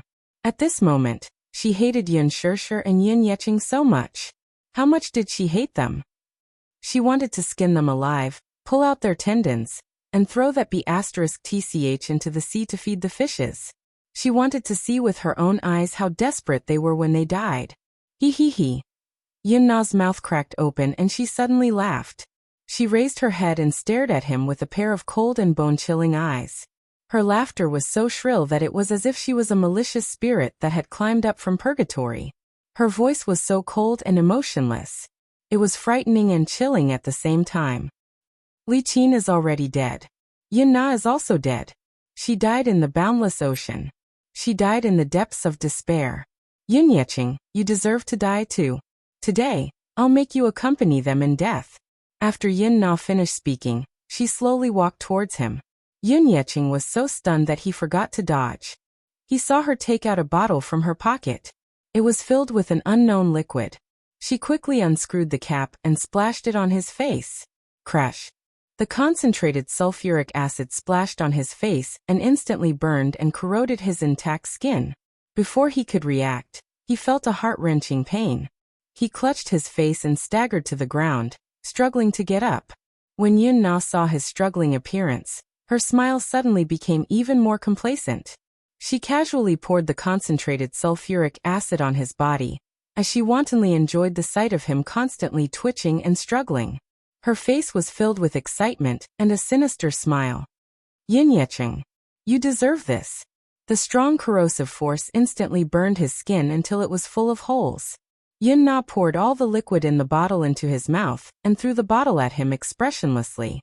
There was no need to worry about leaving any traces on the surface of the bottle. Before this, she had already cut off her fingertips with a knife, so there would not be any fingerprints left behind. Yun Na watched expressionlessly as Yun Yecheng struggled in pain and howled at the top of his lungs. She then turned around and slowly left the scene. There was no trace of fear or guilt in his heart. She was calm and composed, as if she was taking a stroll in the back garden, and left just like that. When he woke up and regained consciousness, he knew that he had been sent to the hospital. The doctor walked in and gave him a lot of instructions. He also introduced his injuries. He had barely managed to save his life, but the rest of his life would be accompanied by pain. In the short time he was lying on the bed, he quickly recalled what had happened. When he thought of Yun Na's savage and resolute face, he couldn't help but tremble. Dad! Yun Shishir looked at him worriedly when she saw that he had stopped moving. Yun Yecheng's eyes darted around, and he glanced at Yun Shishir. Then he recalled Yun Na's deranged face. After some hesitation, he finally sighed. He choked back his tears and shook his finger laboriously. If he could speak now, he would tell her without hesitation that he had been attacked by an anti-society thug on his way home. Chapter 23:45. He was unable to speak, much less nod or shake his head. All he could do was bend his finger slightly as a nod. Yin Shishir wanted to ask more, but the nurse beside her reminded her that the patient needed rest and should not ask too much. She could only drop the subject. It was not that she did not have any doubts. Robbery? Robbers? The crime scene did not look like it. It clearly looked like someone was out for revenge. However, since Yun Yecheng said so, she could not pursue the matter further. She could only wait for him to recover a little before discussing the rest. Over the next few days, Yun Yecheng's condition gradually stabilized. With 4 to 5 nurses taking turns to look after him, she took the time to make a trip back to Huanyu. Unexpectedly, she bumped into someone she did not want to see at the company. Yin Shishir. Lu Jingtian had just walked out of Ji Lin's office when she spotted Yin Shishir, who was looking for Ji Lin. She was stunned for a moment before breaking into a smile. Long time no see. Yin Shishir, you've been so proud of yourself while I was away from Huanyu. Yin Shishir smiled indifferently. What are you trying to say? Oh, nothing much. After not seeing her for so long, Lu Jingtian was still as arrogant as before. However, her attitude toward her was no longer as aggressive as before. Her gaze was still cold though. I've just returned from overseas. Director Ji summoned me and said that he wants to arrange the work for me. Some time ago, she had gone to America to avoid the limelight because of her scandal. While she was there, she also had plastic surgery. After a few months, she recovered well and looked prettier than before. She even had the looks of a celebrity. Although Lu Jingtian's looks were not bad in the past, she was still lacking compared to those leading and A-list actresses. She had gone overseas this time to avoid being noticed, and to take advantage of this time to have her surgery. Yin Shishir did not want to bother with her, and walked toward the director's office. As the two brushed past each other, Lu Jingtian suddenly mocked. I heard that Brother Mu has stepped down from his position as the head of the Mu family. It's better for you to keep a low profile in the entertainment industry from now on. Now that we don't have the Mu family to rely on. If we continue to be as arrogant as before, we'll die a horrible death. Huan Yu was an entertainment company under the Mu Group. Now that Mu Yaja was no longer the head of the Mu family, he was no longer the master behind Huan Yu. Without the Muse as her backing, she was naturally no longer afraid of her. Yin Shirshir sneered. "Oh, you too?" she asked in surprise. "What do you mean?" Yin Shirshir said casually. "Even if I don't have a big tree to rely on, you won't be my opponent."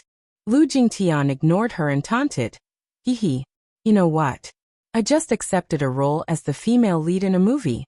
Seeing that she was being ignored, Lu Jingtian smugly said, "I fought for this position with my own strength. Do you think I'm like you? What else can I rely on to get to the top other than using underhanded means like the unspoken rules?" Yin Shirshir smiled expressionlessly. "Which director was blind to pick you as the female lead?" "You." Lu Jingtian was so angry at her sharp questioning that she almost jumped up. Chapter 2346. She paused for a moment and smiled lightly, but every word she said was like a gem. "Do you feel out of character when you're acting?" "You." Lu Jingtian was furious. After glaring at her for a while, she suddenly burst into laughter. "Yin Shirshir, let's wait and see. Do you think you can still be as smug as before?" Hee. With that, she lifted her head and left in her 8-centimeter high heels. Yin Shirshir stood at the door and knocked on it. Ji Lin's cold voice was heard. "Who is it?" "Director Ji, it's me." "Come in." Yin Shirshir pushed the door open and walked in.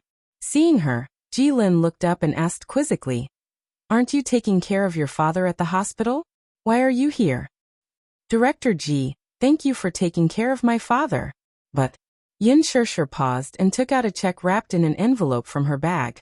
It was given to her by Ji Lin and Qin Zhou when they went to the hospital. It was a 6-figure sum. "I can't accept this money." Ji Lin glanced at her before his gaze landed on the envelope.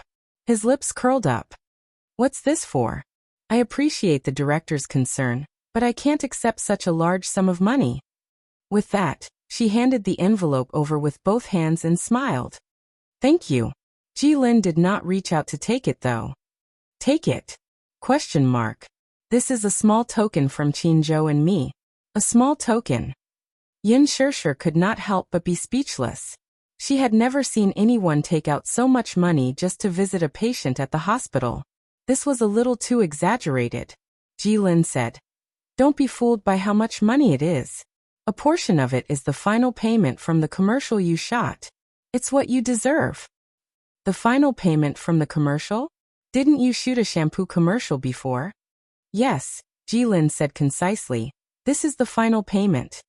Did the advertiser not fork out a few million yuan at that time? Where did the final payment come from? Yin Shirshir was skeptical. "You came looking for me because of this?" "Yes." Ji Lin suddenly put down his work, looked up, and asked seriously, "How is your father's injury?" "He's still under observation. He's slowly recovering. The last time I took a look, the injuries were very serious. His face is completely disfigured." Yin Shirshir pursed her lips and nodded. Ji Lin asked worriedly, "Is there any news from the police station? Have you caught the criminal?" She shook her head. "There's no news yet. The police said that because the criminal didn't leave any evidence and it was already very late at the time of the incident, they couldn't find any witnesses, so it's very difficult to investigate. That's a lot trickier." Ji Lin suddenly probed. "Could it be that your father offended someone with a strong background? No matter how I look at it, it seems like they're here for revenge. Otherwise, they wouldn't be so ruthless." "That's what I suspected as well, but father didn't say much about it. He only said that it was a robbery." "When can you come back to work?" "Probably next month. When my father's condition stabilizes, I'll be free." When she left Ji Lin's office, Yin Shirshir pondered over his words. No matter how she looked at it, it seemed like they were here for revenge. Otherwise, they wouldn't be so ruthless. Revenge? Chapter 2347. For a moment, she could not make sense of this matter. However, her eyelids kept twitching, and she had a feeling that this matter was not as simple as it seemed. Yin Shirshir fell into a state of confusion. She bade farewell to Ji Lin and left Huan Yu in a hurry. After she hurriedly got into the car and left, Lu Jingtian sat in the car expressionlessly and snorted. What AB*TCH? Her manager hurriedly said. Tian, don't waste any more time. You still have to pick out a gown with Miss Enya this afternoon. Oh, okay. I got it. Don't rush me. She then looked at the driver's seat and ordered, let's go. Bazaar's annual charity gala was in a few days' time. She had finally obtained an entry ticket, so naturally, she had to dress up grandly. For this opportunity, she had paid a hefty price. She only hoped that she could make friends with some well-known directors and producers at this charity gala. She was not one of those short-sighted artists who would sell themselves in one go and find a sugar daddy to discuss marriage. When it came to acting, she had stepped into this industry because of her passion for acting. Aside from her passion, however, she also had a desire for fame and fortune. Was it purely for wealth? She came from a well-to-do family, so she had resources and people to support her. So what if that incident happened? Once she returned to the country, she could still get people to groom her for the female lead. Although it was not a blockbuster, it was already good enough for her to get the female lead role. She had a good background, so she did not have to climb up through unspoken rules like those female stars who had no resources. Still, although she came from a well-to-do family, it could not satisfy her ambition. There was a saying, man strives for higher places, just as water flows to the bottom. Once one got involved in things like glory and wealth, one's ambition would be uncontrollable. In order to be worthy of a better partner, she naturally had to become more outstanding. This was her goal. Therefore, she urgently needed fame to stabilize her position. As for her dark history, once she conquered the audience with her acting skills, what else could she not clear? In the afternoon, she went to a fashion store with Song Enya to pick out a gown as promised. Naturally, she had to dress up to attend the charity gala. Unlike Lu Jingtian, Song Enya was invited to attend the charity event. Lu Jingtian had met Song Enya a few times after returning to the country, but she was unaware of some of the things that had happened to the latter recently. Naturally, this included Song Enya's pregnancy. She only knew that Song Enya had disappeared for a while some time ago. It was said that she had gone to America, and there was no news of her since. After returning to the country, she had changed completely. It was a change in temperament. Song Enya used to be arrogant and carefree, but now, she was more reserved than before. The two chatted as they picked out their gowns. Just as Lu Jingtian excitedly asked her if a particular gown would match her aura, the Missy suddenly retched. She hurriedly covered her mouth and rushed to the washroom. Startled, Lu Jingtian followed her to the washroom, only to see her leaning over the counter and retching violently. She could not help but frown in surprise at the heart-wrenching retching. Chapter 2348. Song Enya, who had been lying motionless in front of the table, slowly straightened up and looked at her pale face in the mirror in confusion. She then looked at Lu Jingtian's bewildered face and smiled awkwardly. It's nothing. As soon as she said that, there was another reaction. She covered her mouth and retched for a while, looking extremely painful. Lu Jingtian's heart skipped a beat when she saw this. She raised a brow and could not help laughing dryly. If it weren't for the fact that you don't have a boyfriend, I'd really suspect that you're pregnant. No. Song Enya denied it with a look of embarrassment. However, such a strong reaction was undoubtedly a bit of an attempt to cover it up. Lu Jingtian became even more suspicious. Enya, you don't have to be so serious. Can't you tell that I'm joking? Song Enya's face turned pale for a while before she tugged at the corners of her lips. This joke isn't funny at all. With that, she turned around and was about to leave. Lu Jingtian suddenly grabbed her wrist nervously and asked sensitively, Enya, don't tell me, you're really pregnant? She was not stupid. How could she not tell that such a strong reaction was a typical pregnancy reaction? She had only suspected it at first, but Song Enya's vehement denial only confirmed her guess. She had noticed earlier that the packaging in Song Enya's bag was specially made for pregnant women, and had the least amount of lead and mercury. A look of panic flashed across Song Enya's face. She took a deep breath and closed her eyes in pain as she slowly said, Jingtian, I really don't know what to do. After saying that, she squatted on the ground desolately, buried her face in her arms, and started sobbing silently. Lu Jingtian walked over worriedly and gently patted her on the shoulder when she saw the latter's shrug. What exactly happened? I'm pregnant. Song Inya's voice was very soft, as if she was ashamed. With just one sentence, her face turned red as if it was on fire. Lu Jingtian was stunned for a moment. She opened her mouth and was stunned for a moment before she asked, "Whose child is it?" Mu. Mu. The moment Song Inya said the surname, Lu Jingtian could not help but shudder. Could it be Brother Mu? Mu Yanqing. Song Inya's eyes reddened helplessly. The child is his. How can this be? Lu Jingtian could not help feeling flustered. Mu Yanqing. How could this be? They were completely different people. Lu Jingtian and Mu Yanqing were acquainted with each other. Sometimes they would meet for a drink at a bar. She would even bring along a number of good-looking playmates from her circle. Mu Yanqing was also a playboy, but Lu Jingtian knew that he had a long-term girlfriend who was a young model. No matter how hard he changed women around him, this young model was the only one who would never leave his side. They seemed to have been together for 3 years. 3 years. For such a dissolute man, it was already not simple. Lu Jingtian had always been curious about what that young model looked like to be able to keep such a man by her side for so long. She had suggested several times for Mu Yanqing to bring her out to have some fun, but the latter was so protective of her that he refused to do so no matter what. To Lu Jingtian he was more like a big brother. Chapter 2349. Although he was a playboy, he was very principled. He would never touch a woman he should not. Still, how did he end up with Song Enya? Lu Jingtian was perplexed. What exactly happened? Under Lu Jingtian's relentless questioning, Song Enya finally revealed the truth about what had happened that night. That day, I bumped into Brother Yanqing at a bar.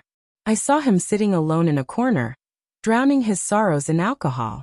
Feeling depressed, I walked over to take a look at him. Initially, I wanted to have a drink with him, but after just 1 glass of alcohol, he was already dead drunk. Hence, I suggested sending him home. He refused to go home though. I didn't know his address, so I naturally didn't dare to be rash. Thus, I thought of sending him to a hotel out of kindness. Lu Jingtian became nervous at once. And then, I helped him to the hotel room, and he carried me up in his arms. Then At the mention of the painful part, Song Inya cried aggrievedly. I shouted no. But perhaps because he was drunk he didn't listen to me at all. You know how a woman's strength can compete with a man's too. On the big bed in the hotel, he took me. She wept bitterly. Lu Jingtian was speechless. He forced himself on you? Song Enya looked helpless. I said no. But he didn't listen to my pleas at all. That was my first time. Lu Jingtian was furious when she heard this. What did he say after that? Song Inya shook her head. After that, it was left unsettled. After he sobered up, he apologized and repented. He said that he was drunk, and that it was an unintentional mistake. What an unintentional mistake. A girl's chastity was ruined by him just like that. Lu Jingtian was also hurt by her words. Those dark memories came back to her as well. She clenched her fists tightly and said indignantly, "Men are all bastards." She then pressed, "What happened after that? Did you take the pill?" Take the pill? Oh yes. The morning after pill. The morning after pill is effective for 72 hours. Yin Shishir shook her head in astonishment. No. After I went back, my mind was in a mess and I forgot about it. Then have you tested it before? Song Inya lowered her gaze as she bit her lower lip and nodded. Lu Jingtian hurriedly asked, "What are the results of the test?" 2 red lines, it's probably. There it is. Lu Jingtian furrowed her brows. Song Inya suddenly took out a box from her handbag. The box contained a pregnancy test kit. She took out a test kit from the box and showed it to her. She took it and was shocked.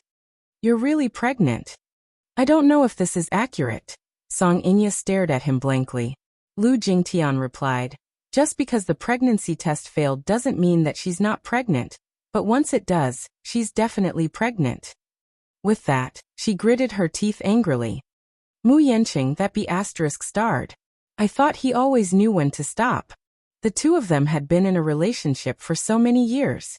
Although they were not as close as sisters at this moment, perhaps because Lu Jingtian was reminded of some unbearable past, she resonated and was filled with righteous indignation. Jingtian, what should I do? Chapter 2350. What else can we do? She yelled. He must take responsibility for what he's done. Shoo. Song Inya hurriedly covered her mouth. Keep your voice down. Inya. This isn't something to be ashamed of. You're innocent and a victim. What's there to hide? It's best if you make a big deal out of it and let everyone know about it. Let that jerk step forward and take responsibility for you. But I don't dare. Song Inya flinched. Lu Jingtian snorted. What's there to be afraid of? Just you wait. Isn't Mu Yanqing going to attend the charity event? When the time comes, I'll help you tell him that you don't have to feel ashamed. The one who should feel ashamed is him. Song Inya was touched. Jingtian, thank you. Thank you so much. You've done so much for me. Lu Jingtian laughed coyly. We're good friends after all.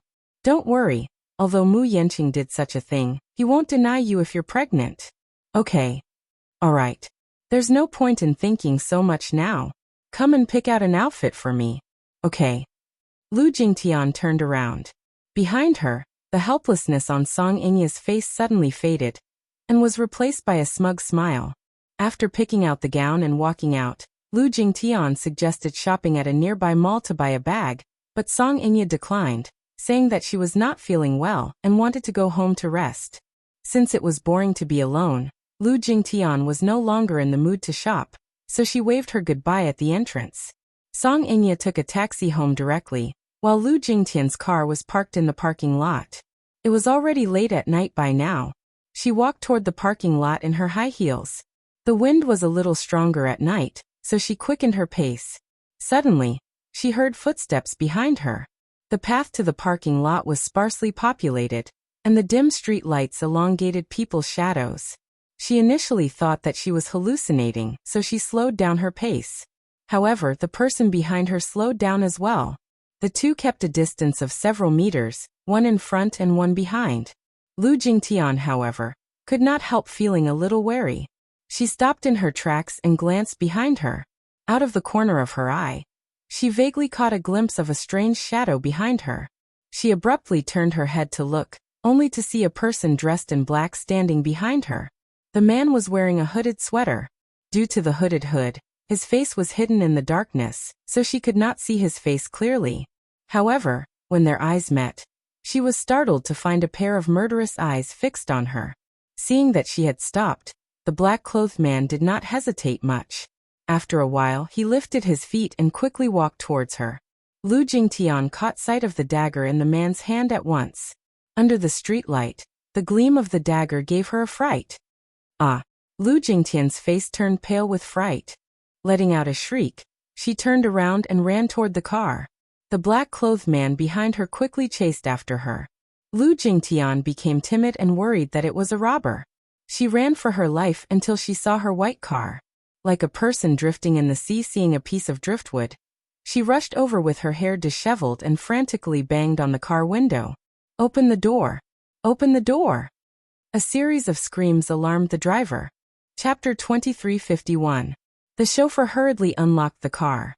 She opened the door, jumped in, and closed it. She was not completely scared out of her wits and even knew to lock the door from the inside. After getting in, she felt a sense of security. She leaned against the car window and looked out, but she did not see that suspicious person again. Still, she could not be completely at ease as she shouted, "Drive! Drive! Miss Jingtian, what's wrong?" She panicked. Someone is chasing after me. He's giving off a murderous aura." The chauffeur was a little surprised. He looked in the direction she was running from but did not see anyone suspicious. "Drive quickly. Hurry."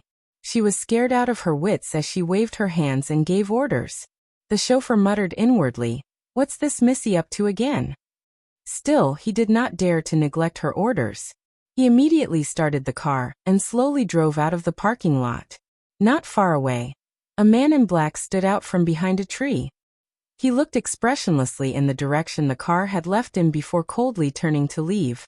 Lu Jingtian's sharp eyes caught sight of his figure in the rearview mirror. She turned around abruptly, but he was no longer there. Could it be that her eyes were playing tricks on her? She was too paranoid. The chauffeur said. It was a false alarm. I didn't see anyone suspicious on the way here. She sucked in a deep breath of cold air. However, when she turned around, she could clearly feel that person's murderous aura. Miss Jingtian, do you want me to send you home now? Yes. Let's go back. Lu Jingtian still had lingering fears even after she reached home. When she stepped into the dark room, she jumped in fright and quickly turned on the lights. Only when the room was brighter did she feel slightly more at ease. She thought back to the person who had deliberately followed her. He gave off an inexplicable sense of familiarity, and was not a stranger. It was déjà vu. However, no matter how hard she tried, she could not recall anything. Forget it. Don't let your imagination run wild.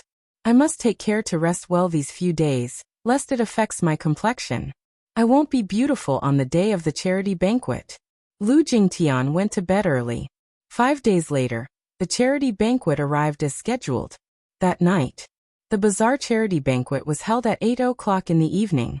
The stars on the red carpet. There were many celebrities and famous entrepreneurs in the charity industry invited to the charity banquet. Most of the entrepreneurs who attended the charity banquet had a tacit understanding of their motives. To hunt for beauties. For food. Who was genuinely here for charity? For charity? How many peoples of their hearts? The ulterior motive was not in the wine. These entrepreneurs were shrewd. At the banquet, there would be some famous people's calligraphy and paintings, or private collections, and the proceeds from the auction would all be used for public welfare. There were plenty of connections as twos, of course. At the climax of the party, there would also be a charity donation. Of course, to the rich. And of that to the rich, to of the rich to make. To of course to. Twos. Of course, desses, of them of course. Of and that was of to the of course. Chapter 2352. If they donated a lot, they could even be worshipped by the public, which was very respectable. With their status, they no longer cared about money and only wanted to be in the limelight. Mu Yanqing was here. Lu Jingtian and Song Enya entered the venue and immediately spotted the man who was surrounded by a host of admirers. Lu Jingtian was about to walk over when she saw him walking in another direction with 2 glasses of wine in his hands. He stopped in front of a woman. Lin Xueya. Lu Jingtian was taken aback. Since when did Mu Yanqing and Lin Xueya get so close? Song Enya bit her lower lip and muttered. I heard that the Muse have arranged a marriage for him. The other party is Lin Xueya, the daughter of the Lin family. The two have met, and they're probably getting to know each other better now. Lu Jingtian was indignant. That's too much. He did that to you. Doesn't he intend to give you an explanation? Compared to the Lin family's daughter, I naturally don't have enough weight. If he can get a marriage alliance with the Lin family, his status in the Muse will also rise with the support of such power. Be ****. Lu Jingtian scolded again. Forget it. Song Enya was obviously going to give up.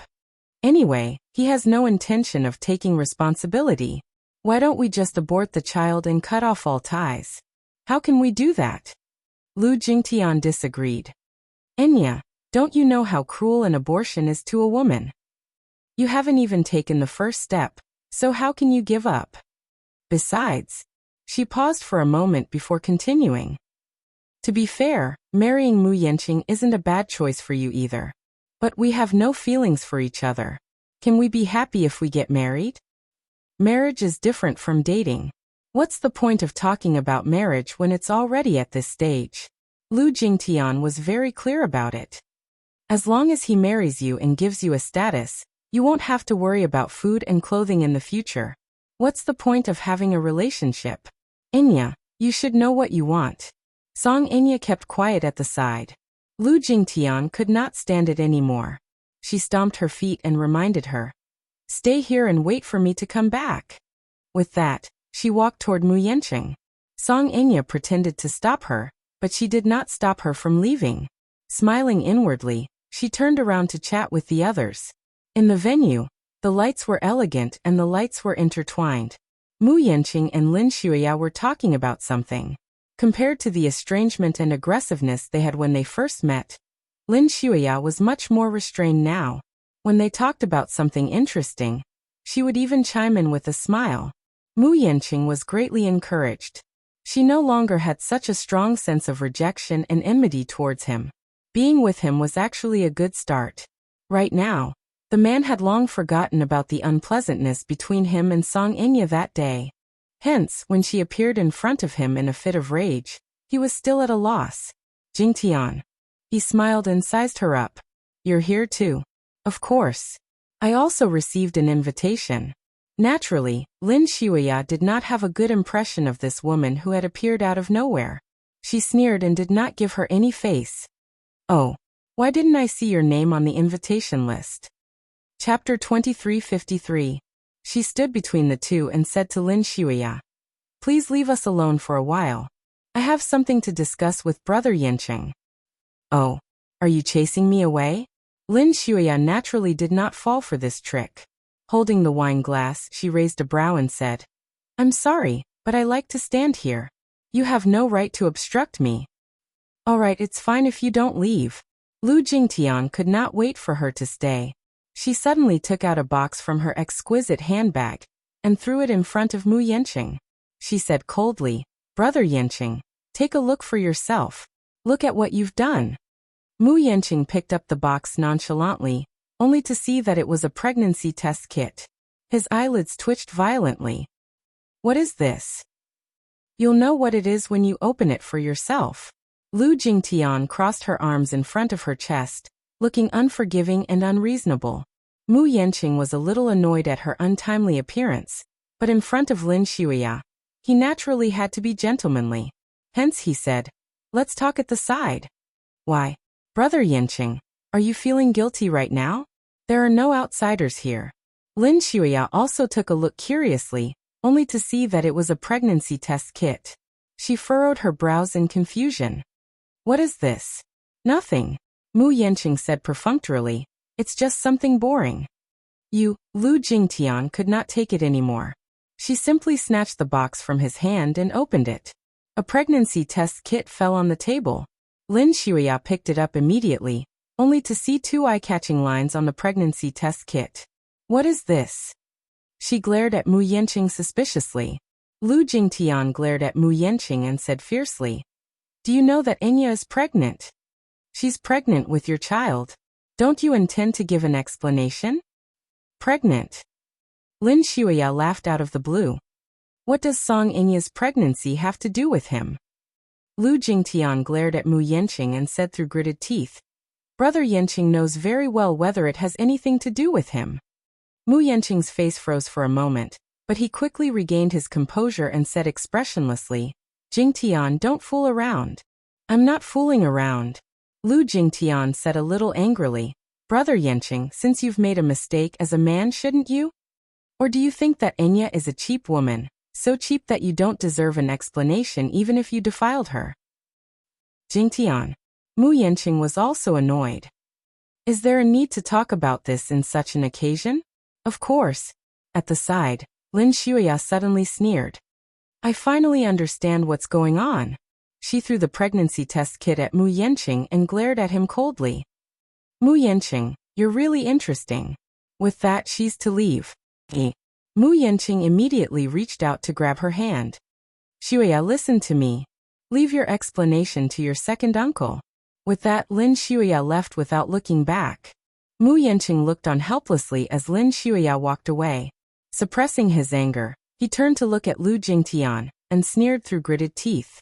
Lu Jingtian, are you satisfied now? Chapter 2354. Mu Yanqing was so angry that he blurted out, there are plenty of women I've impregnated. Do I have to give them an explanation? Or do I have to marry them one by one? Or be a concubine? You. Lu Jingtian's face flushed red with anger at his crooked words. Annoyed at her untimely appearance, Mu Yanqing did not hold back with his words. Besides, what can a pregnancy test kit prove? How can I be sure that the child in her stomach is mine? She sneered. Don't you know whether the child in her stomach is yours or not? Mu Yanqing sneered in return. Why should I know? This pregnancy test kit can only prove that she's pregnant, but it can't prove that the child in her stomach is mine. Lu Jingtian was dumbfounded for a long time. Suddenly, Song Inya's sarcastic voice came from behind. If you don't believe me, there's no harm in doing a paternity test with you. Startled, Mu Yanqing turned around, only to see Song Inya standing elegantly behind him in a gown. Her eyes were cold and disappointed. Brother Yanqing, don't you think that your words just now were too hurtful? Inya. He was a little surprised. Why are you here? Could it be? He glanced at the contraceptive kit on the table from the corner of his eye, and suddenly realized something. Lu Jingtian came knocking on his door so aggressively. Could it be that Song Inya had instructed her to do so? That woman was really shrewd and ruthless. How could he not tell that Lu Jingtian was so indignant because of Song Inya's instigation? At this thought he said coldly, so you got Jingtian to ruin my show in public just to get a status from me and fan the flames between me and Miss Xueya? Get a status? Song Inya's body swayed. Clearly she had suffered a blow. This was definitely not an act. Her heart was really pierced by this sentence. Get a status. She had always been such an arrogant person. Apart from Brother Mu, she did not care about any other man. Now, however, she was so lowly that she did not hesitate to use underhanded means to tie up a man and demand a marriage with no status. How did she fall to such a lowly state? At the side, Lu Jingtian grumbled in dissatisfaction. Calling her Miss Xueya is really nice. Calling her so intimately? But why don't you think about it? Do you think she'll take a liking to you? I was just teasing you. Mu Yanqing was not in the mood to entertain her. Feeling a stab of pain in her heart, Song Inya mocked coldly, Brother Yanqing, you're such a disappointment. Since you already have Lin Xueya, why are you still provoking me? I'm innocent. Do you think I'm happy to have this child? She raised her voice slightly, and the surrounding guests heard her angry voice and turned their heads curiously. They looked around and whispered to each other. Isn't that the eldest daughter of the Song family? Why is she with young Master Yanqing? The two of them look a little ambiguous. Could it be? Mu Yanqing warily scanned his surroundings and immediately took a step forward to grab her hand. He then turned around and led her to a remote corner. Banquet hall, corridor, dead end. Very few people passed by. Chapter 2355. Along the way, Song Inya kept struggling, but Mu Yanqing refused to let go of her. When they reached a corner, he suddenly pressed her against the wall and stared at her fiercely. He sneered expressionlessly, Song Inya, what tricks are you up to? Brother Yanqing, what do you mean by that? With tears in her eyes, Song Inya put on an innocent look. He said angrily, you don't have to put on such a pitiful look. Do you think I don't know that you're just putting on an act? Tell me, where did the child come from? What do you mean? I'm warning you again, don't play tricks with me. Mu Yanqing pinched her face hard and gritted his teeth. Song Inya, it's not that I haven't played with women before. On the contrary, I'm very sensitive to women's bodies. If I really touched you, I'd have a reaction to your body. Also, even if we really did have sex that night, how long has it been since you announced that you're pregnant? You're just trying to blow this matter up so that I'll have no choice but to bow down to you and marry you because of public opinion. Isn't that right? Song Inya was stunned.